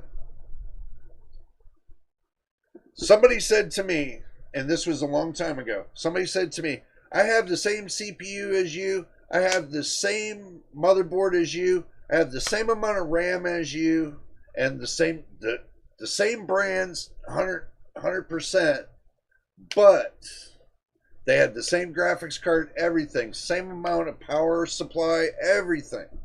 They went to no expense in buying the same computer I had. But what they said to me was, their computer gets nowhere near the FPS mine does. I said, it's not the matter of how to use your computer. It matters how you tune your computer. If you fine tune your computer, it's going to be faster than the budget computer that I'm using compared to others. So your computer is not going to be faster than mine until you figure out the sweet spot of every component in your computer to make it run faster. So these right here guarantee the guy did not put enough time in programming his computer step by step, balancing it out to get the overall massive performance that his computer that he built will put out. So he's putting out stock level bullshit that everybody is feeding into. This is nothing but stock level bullshit, bro.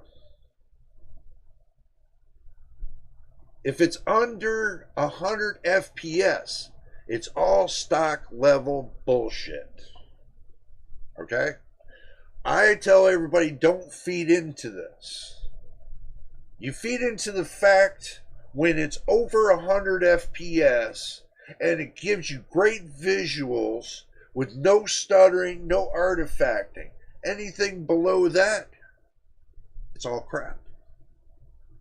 You want my honest answer to this? That's my honest answer to this. You're using a card that cost over $1,000. Are you telling me that card can't get 100? It can't get over 100 FPS on all those settings. All those settings, you're telling me it can't get over 100 FPS? It's shit. So why do you think I have the 4070? Because I can set it up and tune it the way I want, but not have to pay $1,000, not have to pay $2,000, not have to pay $3,000 or $10,000. It's got 12 gigabytes of VRAM, yes, but I tune my system to where it falls into the boundaries of the 12 gigabyte VRAM. I tune my PC to the 12 gigabyte VRAM. I don't tune it to something that's not there.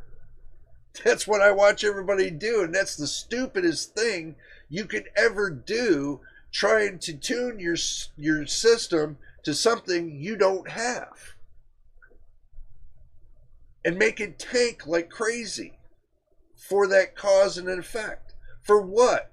To get on the internet for clickbait? To tell everybody you're clickbaiting them?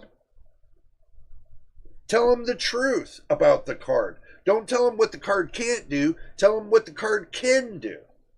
That's what they're doing wrong, brother. And hear me out on this. Is they're telling everybody what the card can't do. But they can't tell everybody what the card can do. So, I mean, that's obvious. That's common sense. I mean, you know, that's what these reviewers are doing to you guys. They're making you believe this. This card is crap because it can't do this. No. They're telling you what it can't do. They're not telling you what it can do. With my 4070, I'm telling you guys what it can do. Not what it can't do. Okay? I'm giving you a positive impression, not a negative impression. If you guys want negative, then take your ass on somebody else's channel, because it's not going to happen here. Okay? You go with that negative Nancy over to those guys, and you feed off of their nonsense and their trolling and their impression of how a graphics card has to work, and telling you what you don't need to hear, but telling you what you need to hear. Telling you the boundary point of that graphics card. Not telling you to go over that boundary point and then make videos on clickbaiting everybody. Then, you know, you can keep going that route. You understand, Machine? So there's my 2 cents on the crap. I'm not feeding into everything that other big time reviewers are doing. That's what makes my channel different. That's what makes my channel different from everybody's else. Because I'm not feeding into that clickbait shit. Everybody can go ahead and troll it and, you know, say, well, they said this, or they said this, you know, come on. Give me a fucking break. So, you know, you guys want the real deal, I'm going to give it to you. I'm not going to lie to you. I'm going to tell you what's in my head. 3 decades of what's in my head. That's what I'm going to tell you. I'm not going to tell you what they're telling you. Oh, because the card can't do this right here, George. Come on, man. What the hell? You guys want to hear the real me? This is the real me. I could really bring it down. You know what I'm saying? If I really want to bring it down. But I was just being the nice, quiet me. I could be the real, you know, smart ass me, and you guys would really hear it, you know. But the thing is does that accomplish what I'm trying to say? No, it doesn't.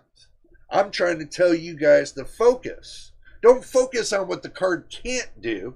Focus on what the card can do, and you'll see better performance. Stop listening to this bullshit that's out there. You're so focused on what the card can't do, you don't know what the card can do. Does that make sense, Machine? Yeah. So stop listening to these negative Nancy's, what they can't, telling you what it can't do. It has nothing to do with it. Focus on what you can afford, what the card can do, end of story. Find its boundary, find its minimal, find its boundary, its max, minimal. Stay in the boundary. It's not hard. It's common sense. And that's a lot of things what people don't use now these days, and they don't know how to use their brain because they're so filled with these trolls up in their ears, like, oh my God, oh my God, oh my God, oh my God. You know, come on, man. I'm so tired of hearing about those fucking people. Truthfully. Hearing about, oh my God, they're sitting there saying, oh, we got a great processor coming out. Yeah, it's going to be great. It's going to be spectacular. Like they did with, what? The 7800 X3D? Then it started burning. Then everybody lost their shit. And then after that, they fixed it. Then after that, you see where the drama is going with this? So, look what happened with the 9800 X3D. Guess what? ASRock still keeps burning. It never changes. So, and you know, you got ASRock burning, you got Asus getting hacked on some other page that, you know, think Asus used to put all their drivers on their main page that was secure. Now they decide to do something like a dumbass would do and put it onto a secondary page that's wide open to being hacked, to sit there and mess with the driver software. So when somebody loads it, that malware just gets right onto their computer with no problem, right? Yeah, Asus has got a lot of issues going on right now. So does ASRock. The only one I really don't hear too much about is Gigabyte and MSI, which I'm not a fan of Gigabyte, but I might start becoming a fan now of Gigabyte, believe it or not.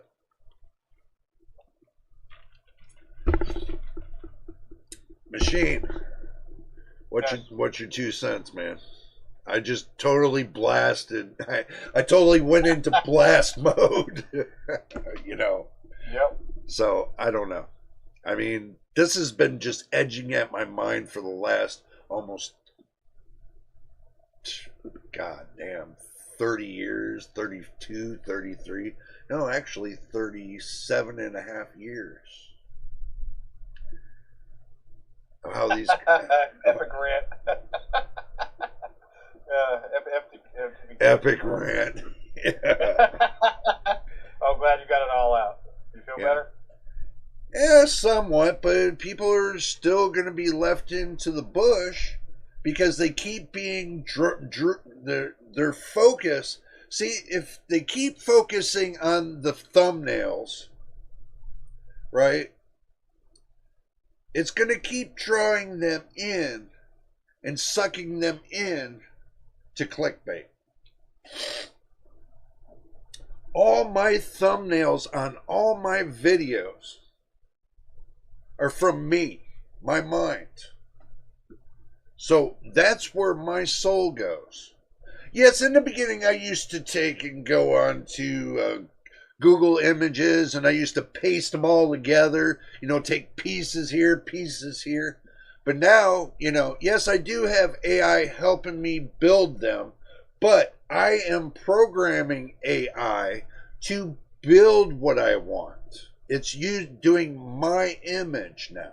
Now I got a tool to mold my image for my thumbnails. Instead of me pasting it together and taking 4 hours just to do a thumbnail. Now I can take that focus and put it more towards the video. So yeah. Why do I use AI to build my thumbnails? Is because I mold it. I go through 12 different slides of improving that thumbnail. Takes me 12 renditions till I get to my happy side. And when I'm at that happy side, that's when I use the thumbnail. So you really think that I use the first thumbnail that's cracked out to me? No, I go through 12, maybe sometimes I'll go through 18 of them until I'm happy with the way it's constructed. Until I get it the way I want it. So it's basically, it is what it is, truthfully. But people don't understand that. People want to run over to this guy because he's got such great news and he blows so much smoke up everybody's bunghole. You know, it comes to the point that they keep running over there and they're getting misinformation all the way around. I'm not going for the misinformation. I'm going right to the facts. Why do you think I'm on Discord all the time? I'm putting out there what I'm finding in information and posting it to you guys. You guys give me your 2 cents, and then I go back and look at the details of it. So, in my mind, you guys are helping me construct the videos. We're learning together. We're not learning separately. We're learning together. When you guys put your input, I put something out there and you guys put in your input, we're learning together with this new age of computing. Remember, every second of the day that you work on a computer, you are learning. No matter how many years experience you have, that doesn't mean nothing. Every day you're learning something new. Does that make sense, Machine? Yep. Give me your 2 cents on it. I don't know. Like, I look. Go ahead, man. Cause I know how Horizon Forbidden West works for me. Well, talk about it. So the scene that they were in is in the expansion to Horizon Forbidden West, which is a lot more demanding than regular. The expansion's a lot more demanding than the regular game. And he was in. The area he was in had a lot of global illumination in it, so it's extremely demanding. So my thought was, if this person picked that area, right, me knowing that area is extremely demanding, because before because it shows him running into the area in the video, he was at 123 FPS. Okay. And then when he got in there, all of them dropped because it's a very demanding area. Right. So if he knows that, if that's the way it was there, my assumption would be that's how he would do the rest of the videos. Yeah. The rest of the games. Of course, I don't have the other games that he tested except for Cyberpunk. Well, see, the problem I had with this whole thing is that he's showing you the top side of the top side. So basically, when you start into the game, that's the top side. But now you got another top side, which is in the game on that side. So basically, he's only showing you the top side of that top side. Get my point?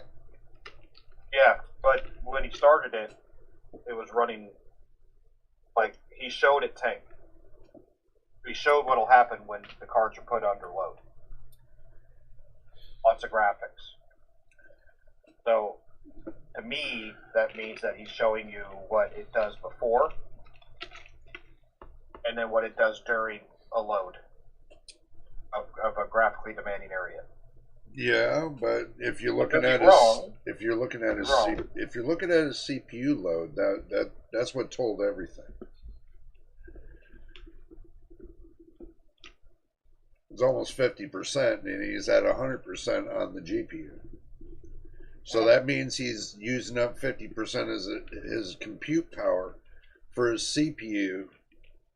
So that means he's teetering on the point of basically his GPU is just it floats. It's floating in between 98 and 99%. But if people are saying if it doesn't stay continuous at 100%, then you're looking at a 1% bottleneck, at least a minimal of 1%.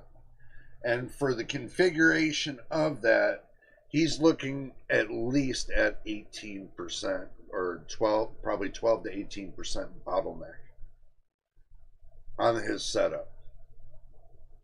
Because he didn't tune it to bring down the bottleneck latency.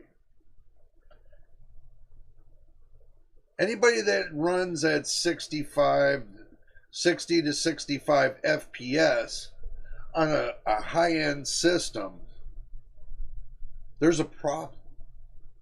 It's either he's running too much resolution or he's not running enough power for his system to keep up with the gaming. See, because I can tell you on the low side, when it comes to his average, it tanks. The just point blank, his anything below 60 FPS, you're tanking your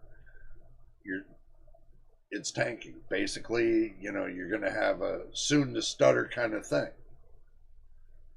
So you're not going to have a great gameplay, basically. That's why I'm moving the new normal to 100 FPS. So everybody understands not at 60 anymore. If you can't maintain 60 or 100 FPS on 1440p, which you should be able to, and set your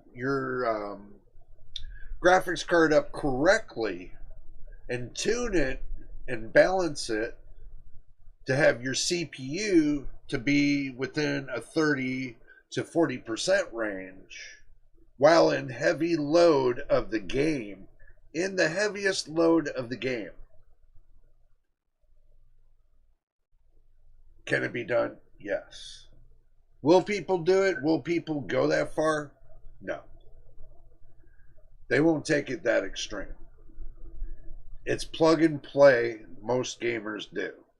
Most gamers just watch these funny videos from PC reviewers and they laugh about it. So, 50% of the community doesn't take it seriously. They just love watching the entertainment more than they do learning from what it's all about. So, but it is what it is. So, MTBK says, the longer I wait for more patented silicon, the lazier I might get with optimizing. Yeah, true. Machine, you have to understand something, man. And I'm going to explain this. Not every reviewer is going to be honest. It's all entertainment. As long as they're entertaining you to click on their video to watch it, they're gaining money. They're making money off of your clicks.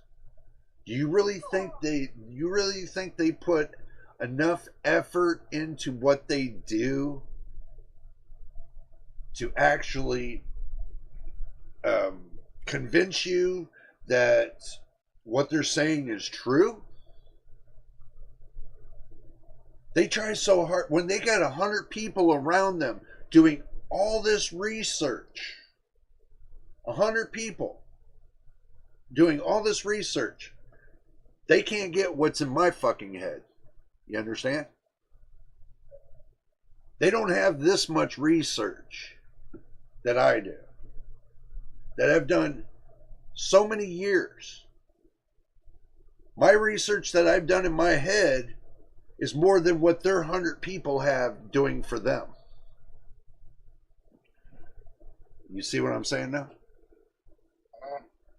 So what makes me different than 100 people is I don't have to pay 100 people to do one thing. Tell you the truth about the PC. Tell you what you think about it. Do you need 100 people to tell other people what you think about it? No. Do you need 100 people to write your scripts? No. Who writes my scripts? I do. I don't have 100 people. I don't have a team of people sitting behind me, sitting there handing me scripts saying, read this, read this, read this. I do everything from my head. It's unscripted, original, real-time original, unscripted. You get my point now, right? Or is that going too far, Machine? Oh, you're good. I understand what you're saying. You know, see, the thing is you notice everybody, you know, you're holding around, sitting there reading the script. You know, if I took and went like this and I said, okay, I got my script.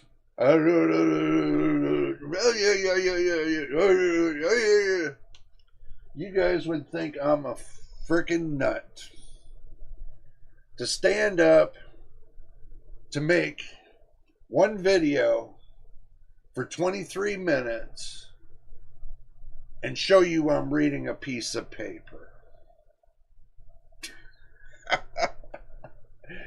Why the hell am I going to do that? Do I get a teleprompter behind me? Behind the camera? No. Could I have one? Yes, I could. I could have AI teleprompter behind me, which I got a screen behind the camera. But I use that for other things that's useful. Like taking you guys to Amazon and shit. You know, to put my mechanics up there, like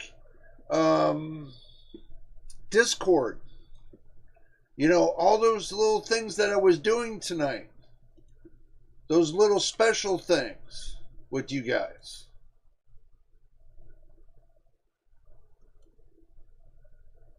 You know? I mean, it's common sense.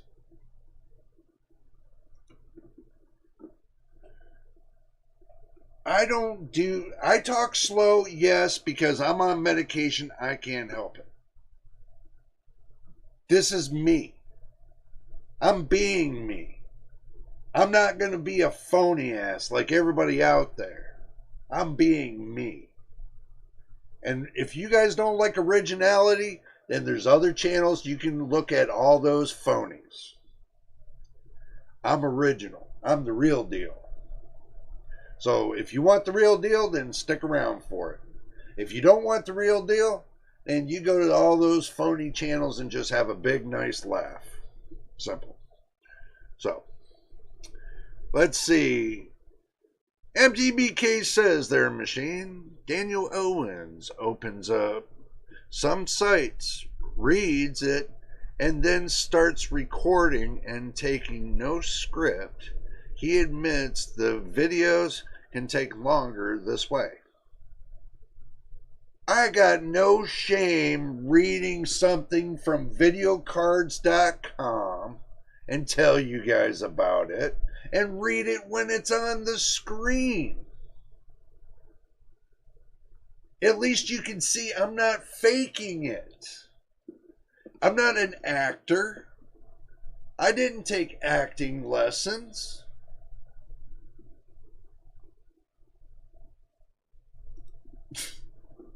Don't you guys get it?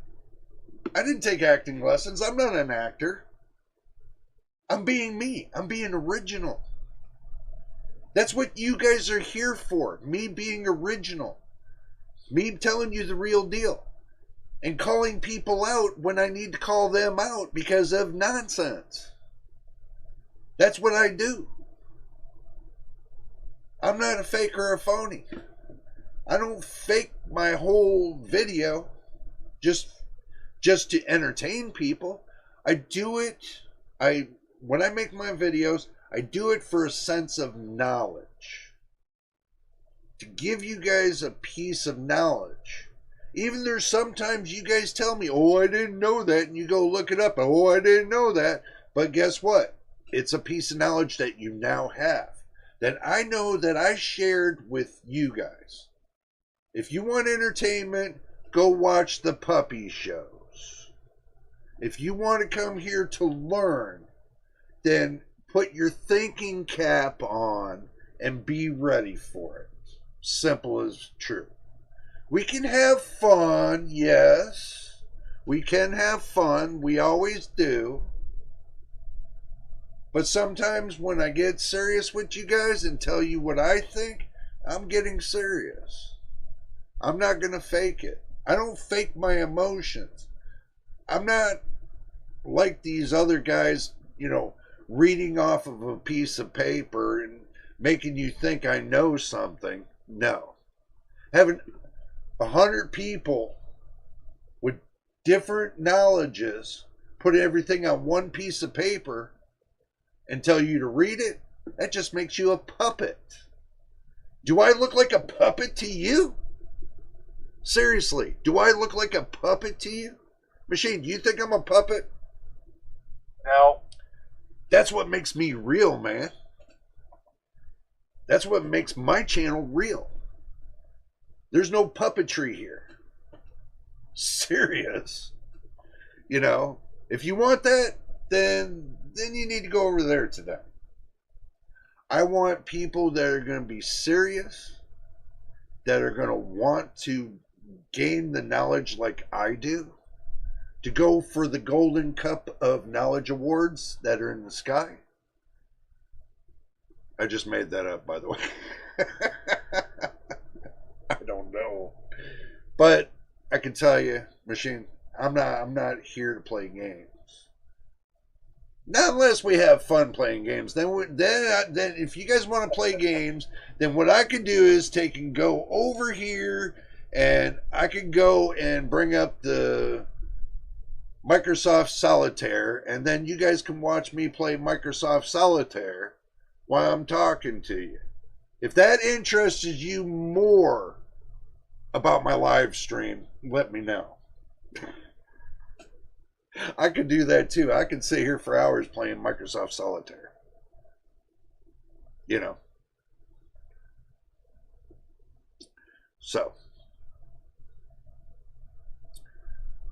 No nonsense entertainment must still have some ideas behind it so people do laugh at it. Yeah, we know.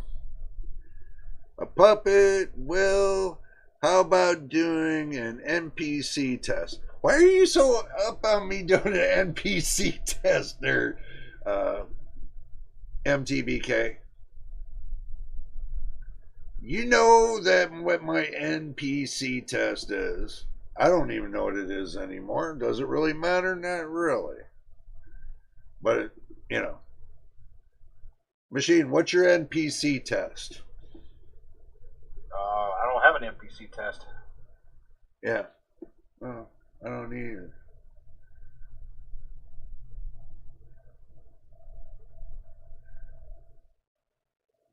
Is that like a nonsense person's checklist?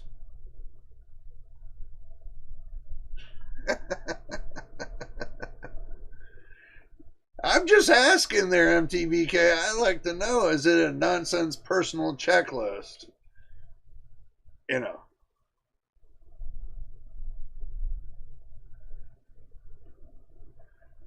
I tried being a non-playable character. Oh. Non-playable character. But failed miserably.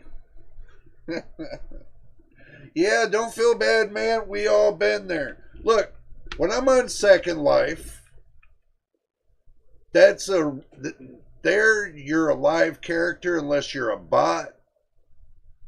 You don't want to hook up with no bot over there. You'd pull your hair out. You'd be beating up the bot. Trust me.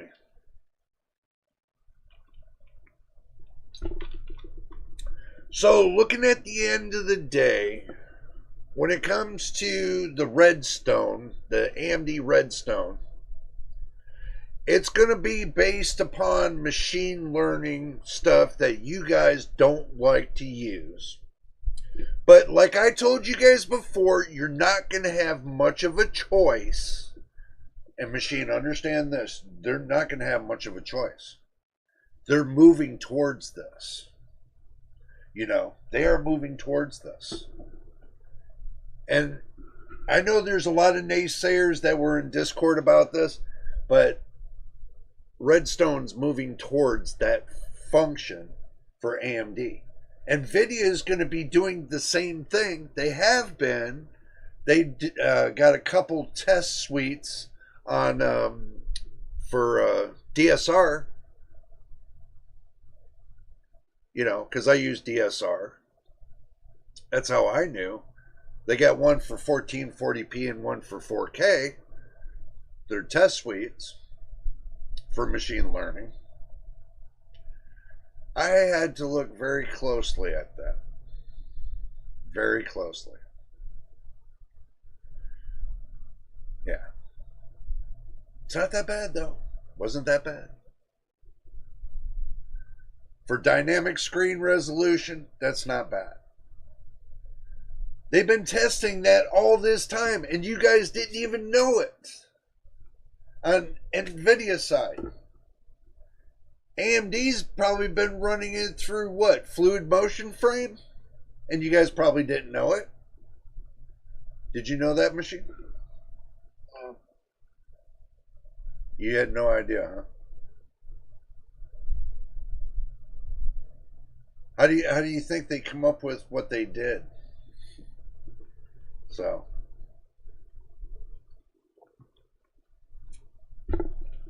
it's not an idea they scratched on paper out of their head. We all been the test subjects of their software for many of years. So this is not the first rodeo. Just to be honest with you, it's not the first rodeo. I don't know. You guys tell me what you're thinking. You know, that's really what I want to know. What you guys are thinking. MTBK says, I think it's about the capability of ignoring people if their stuff might be nonsense. A lot of apathy and all. Well put. Well put. No, but here's my apathy. They like to go over on these channels that blow smoke up their ass, and they just keep feeding into it like a dirty diaper. Like if their child had a dirty diaper, the child would be sitting there the rest of the day with the dirty diaper. Because they would rather watch the entertainment of that child having a dirty diaper other than the child having a clean diaper and using the sense of knowledge to go along with it. Being a parent, just like with your PC, being a parent to it and treating it with the respect you built with it because it's your child.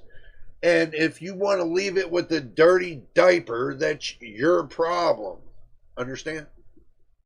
That means busted software, don't care about the BIOS, how it's set up, just let it run willy-nilly, just like a dirty diaper on a child. You understand now? You're not saying much. I'm listening. Well, stop listening and say something.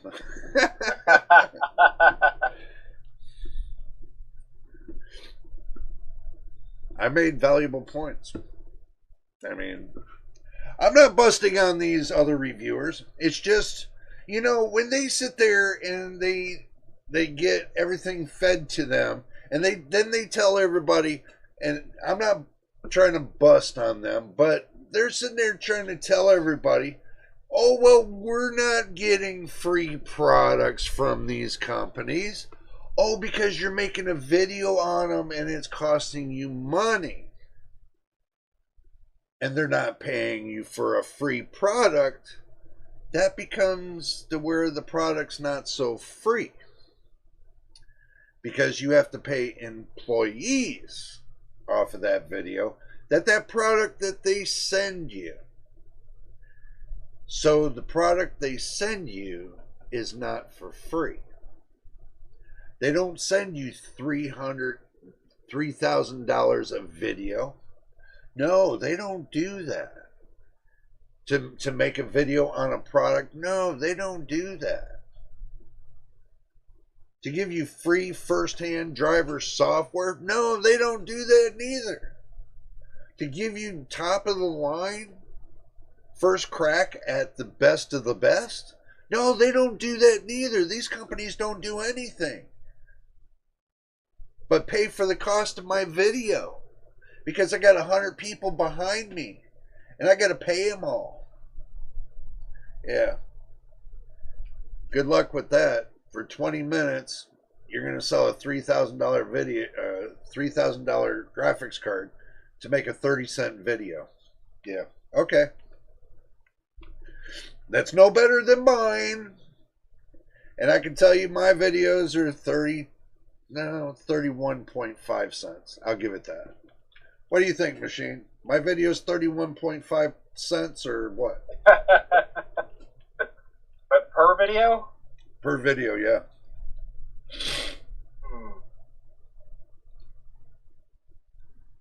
Times 900 videos? Still not very much. Yeah, I figured that.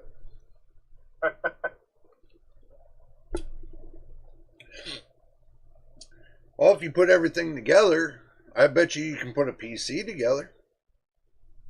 Mm-hmm. Out of all those videos, I guarantee you'll put a PC together. So having that right there alone, being able to take all the videos that I got and put one PC together for yourself, that's a plus. Now to take and go in the BIOS and tune it for that PC, that's another bonus. Go into your Windows software to tune it. That's another bonus. I can tell you out of all my videos, I could do 20 times more than somebody having 5,000 videos. Out of all my videos I can do, and I've had my friends analyze it, and they told me what they think. They don't know nothing about PCs. But after them looking, because they've been following all my videos, they told me, out of all the information that I have, they can build a PC, they can tune the BIOS, they can tune Windows, and they can have a great gameplay at what I got in content. I've had 5 people tell me that directly. So that tells me I'm happy. So makes everybody think, we might have like 4 people. It shows that there's 4 people that are on the stream right now. But in actuality, you know how many people are on the stream? Let's see. We got Machine. We got MTBK. We got Cyborg. We got Fake Frames.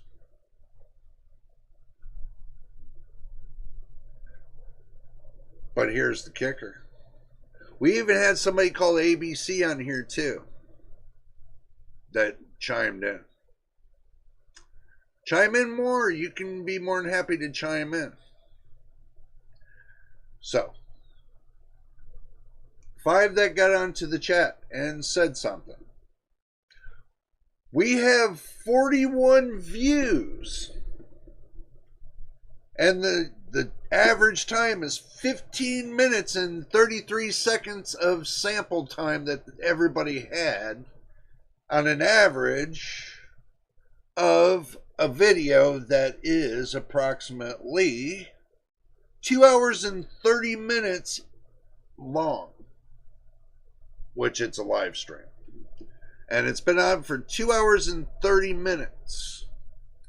So keeping 15-minute average of connectivity tells me at least I had your attention for a whole 15 minutes of it. You were interested in what I said for 15 minutes of it. So on an average, usually some with some people's videos that got thousands of people, they only got like 2 or 3 minute average. But I'm doing good with 41 people keeping a 15-minute average. What do you think, Machine? Gotta say more than you gotta get in there, man. Gotta get in there. You gotta spoke it up, man. It's like, just flatline me. I don't know.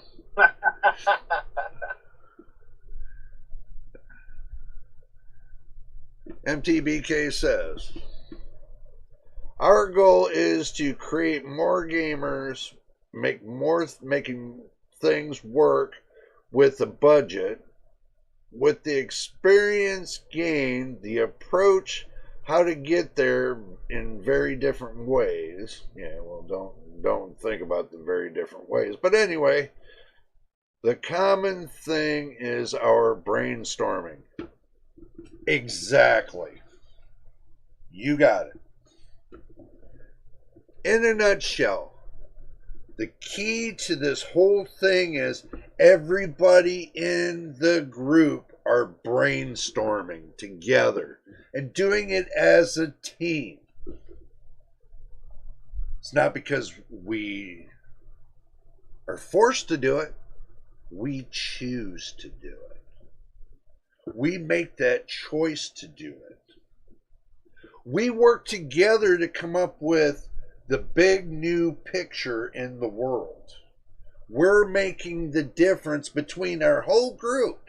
And if you want to join the Discord, let me know now. Well, I'll just take and post a link. Ding-a-link. But anyway.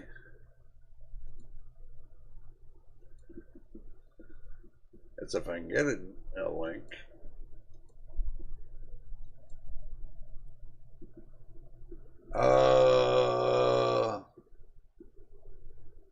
Invite people.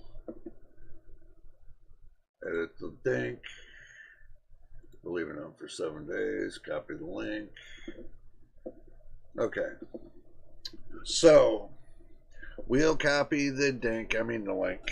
So Control V, hit enter, and we'll pin the message. There you go. Now I put you to link to our Discord in the live chat. And I know you guys are going to wonder on some of my live streams, and I'm going to explain this again. On my live streams, I do not put the live chat onto where you can see it on the screen. If you want to be a part of that discussion, then make sure you hit the subscribe button and don't forget about the likes and the notification bell so you know when I post the next video or live stream or whatever. Okay? Now, I stopped asking everybody to join the membership here on YouTube. I haven't asked anybody to do that. I'm not going to ask anybody to do that anymore. But it's open for everybody if they want to do that. But right now, if you don't want to do it, then don't do it. Simple as that. I'm not twisting your arm. If you want to take and be, a contributor to the channel, that's up to you. If you don't want to contribute to the channel and you just love the entertainment, that's up to you. I'm not twisting nobody's arm to do anything. Okay? The videos I put out here, anybody can watch. Anybody can comment on.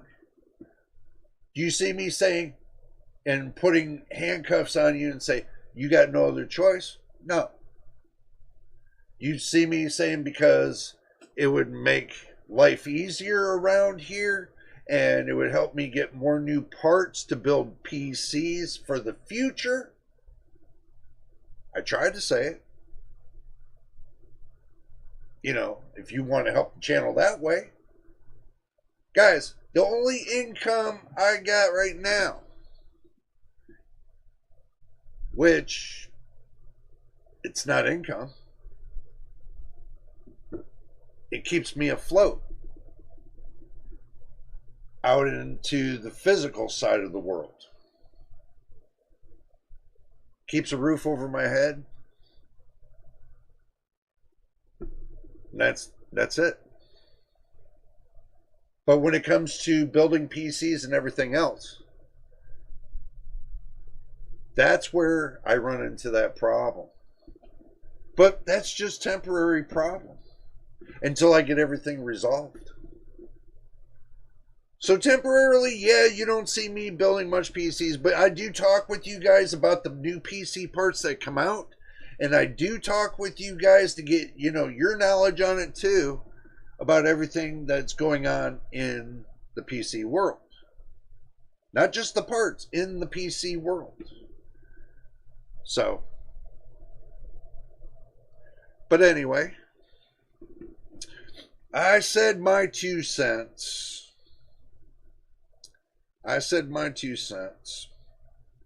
So, Machine, do you got anything you want to add to this, brother? Nope, I don't think so. You don't think so? Nothing at all. Mm-hmm. Anything exciting happened to you with your PC lately?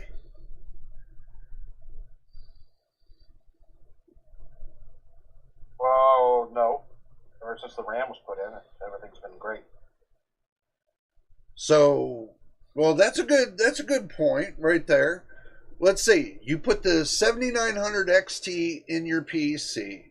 You got an ASRock motherboard. Okay, you got the 7700X.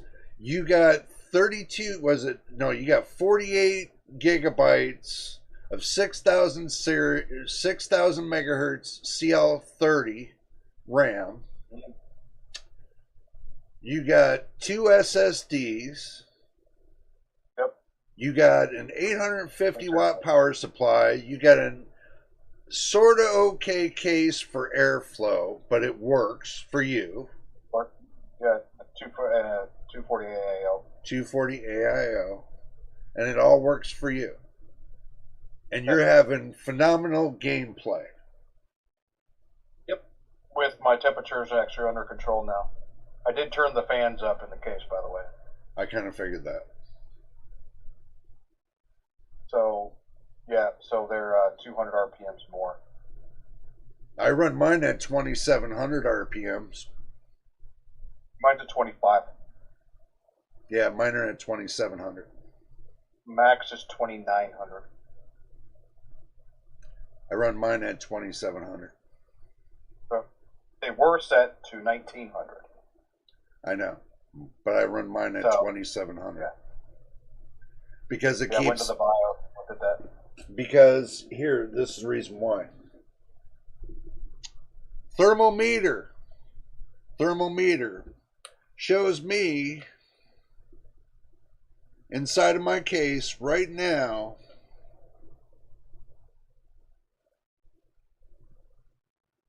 right there.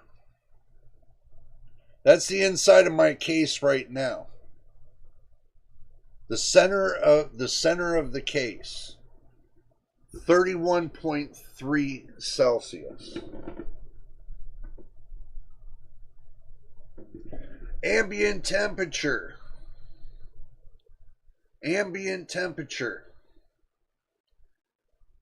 81 degrees in here.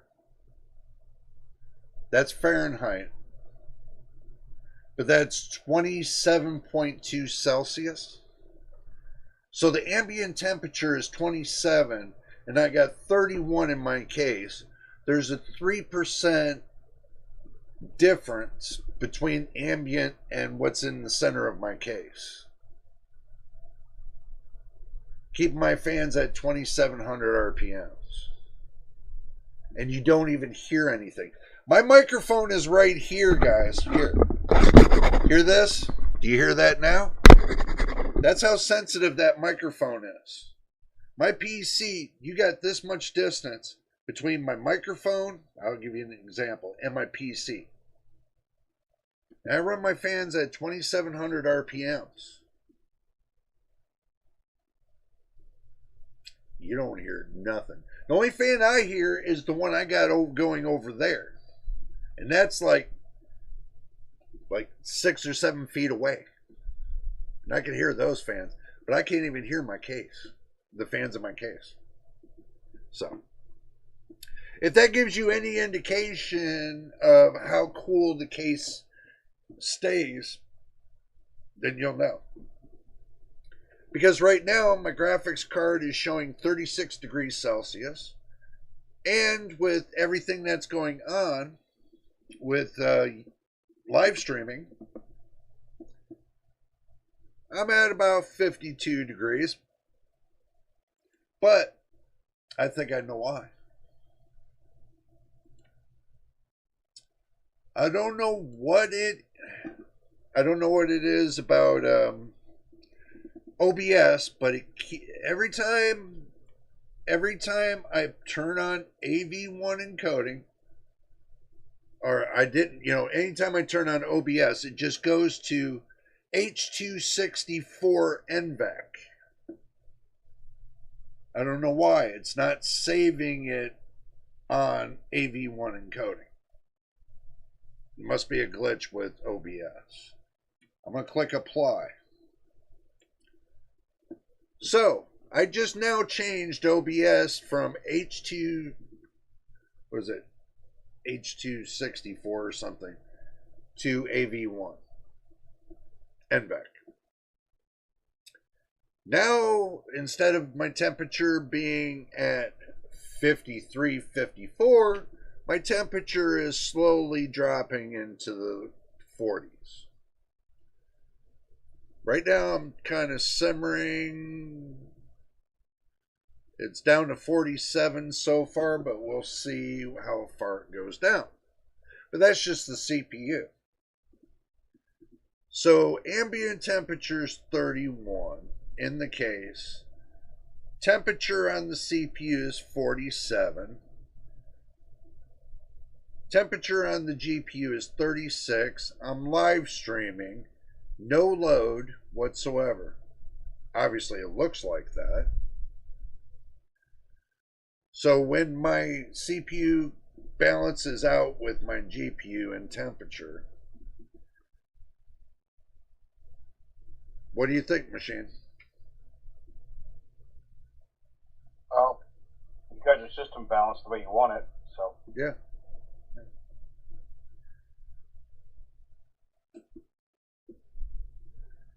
MTBK says, I have eggs for breakfast and enjoy my Sunday. Every live stream is fun to me, and we hope to be able to ask and answer questions in real time. Well, doing the live stream, I'm going to tell you how it works. When I'm doing it live with you and you're here and now and you're asking questions and I'm answering those questions, there's only a 6 to 8 second delay. That's because of the transmission from YouTube to you. From my PC to YouTube to you is an 8-second delay.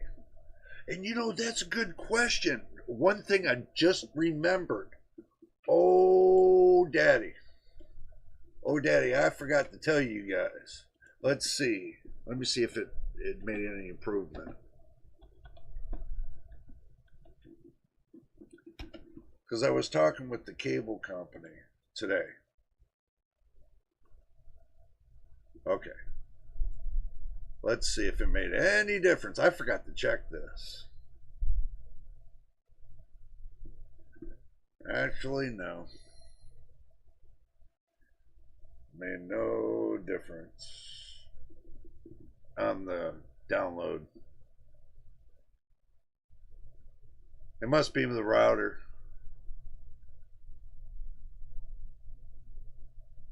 But it did on the upload, and I'm happy with that because I was only at 15 megabits, megabytes, whatever.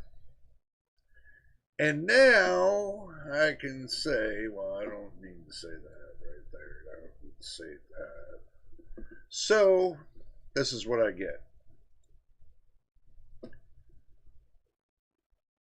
I need a new router, it looks like.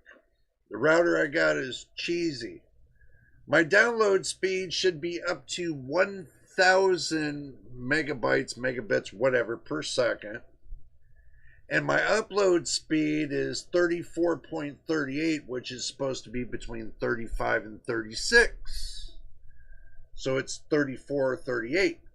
But before I made the change today, guys, yeah, I made a little bit of a change, because they gave a better deal to my neighbor on the phones. So we're switching the phone service to the cable service. They dropped the internet from $100 a month down to $40 for the next 2 years. Good deal, huh? I get a free phone line, faster internet, which once I get the new box, in time, not now, because I got other matters that are pressing to take care of. This was a new deal. The rest, and it's the same amount that I pay per month for internet, but minus the phone bill. So basically, no more phone bill, all one piece, and everything falls into how much I pay for the internet and the phones and everything else, all in one. You know, it's only like $140 a month for 4 phones and cable with 1,000 megabits per second on the down and 35 to 36 megabits per second on the upload. What do you think? I mean, it's a pretty good deal. I pay $130 for my internet, but I have the business internet. Right. Well, mine's not going to be on a business thing, but I wanted to see what the real deal is, if it was going to make a difference. Stable wise, I'm going to tell you that the live stream is more stable.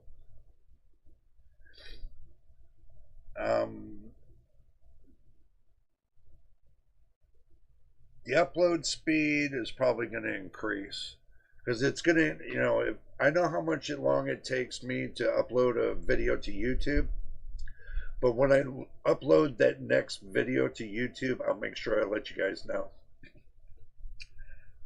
40-minute video takes an hour and a half to upload to YouTube. A 40-minute video takes an hour and a half. So if it takes me less time, if it takes me equal amount of time for the price of, if it takes me for a 40-minute video, it takes me equal amount of time to upload a 40-minute video, then it's uploading 1-to-1. So, but if I can get it to where a 40-minute video takes 20 minutes to upload, that's the achievable goal. Instead of it taking an hour and a half, I want to get it down to 20 minutes. Like they used to have it before they put all that AI BS in there. You know what I mean? So, but anyway, guys, I told you I'd give you about an extra 30 minutes, but actually I gave you an extra hour. So, I know everybody's going to be wanting to go to bed, and, you know, it's getting late, so we're going to go ahead and call the video here, the live stream here. So if you guys enjoyed the live stream, make sure you hit the like button, hit the subscribe button. Don't forget about the notification bell. I did it wrong again, didn't I? Yep. Okay. hit the subscribe button, hit the like button. Don't forget about the notification bell so when I post the next video, you'll know. Guys, I want to appreciate you guys for being here with us and rocking for the last couple hours, 2 hours and 50 minutes. So I really do appreciate you guys sticking around and sticking right to the end. Upload must increase to 153 Mbit from 34 to reduce the upload time from an hour and a half to 20 minutes. And it's going to take a little bit of juggling there, MTBK, but I'm sure we can get there for sure. So, but anyway, guys, we're going to jump out of here. If you're subscribed to the Discord, which it costs you nothing, we're going to continue this conversation for a little bit on Discord. So if you want to get in on that action, you can jump into the voice on Discord, and we can continue how this is going to go. So until the next time and the next video, you guys know who it is, and we'll see you on the next one.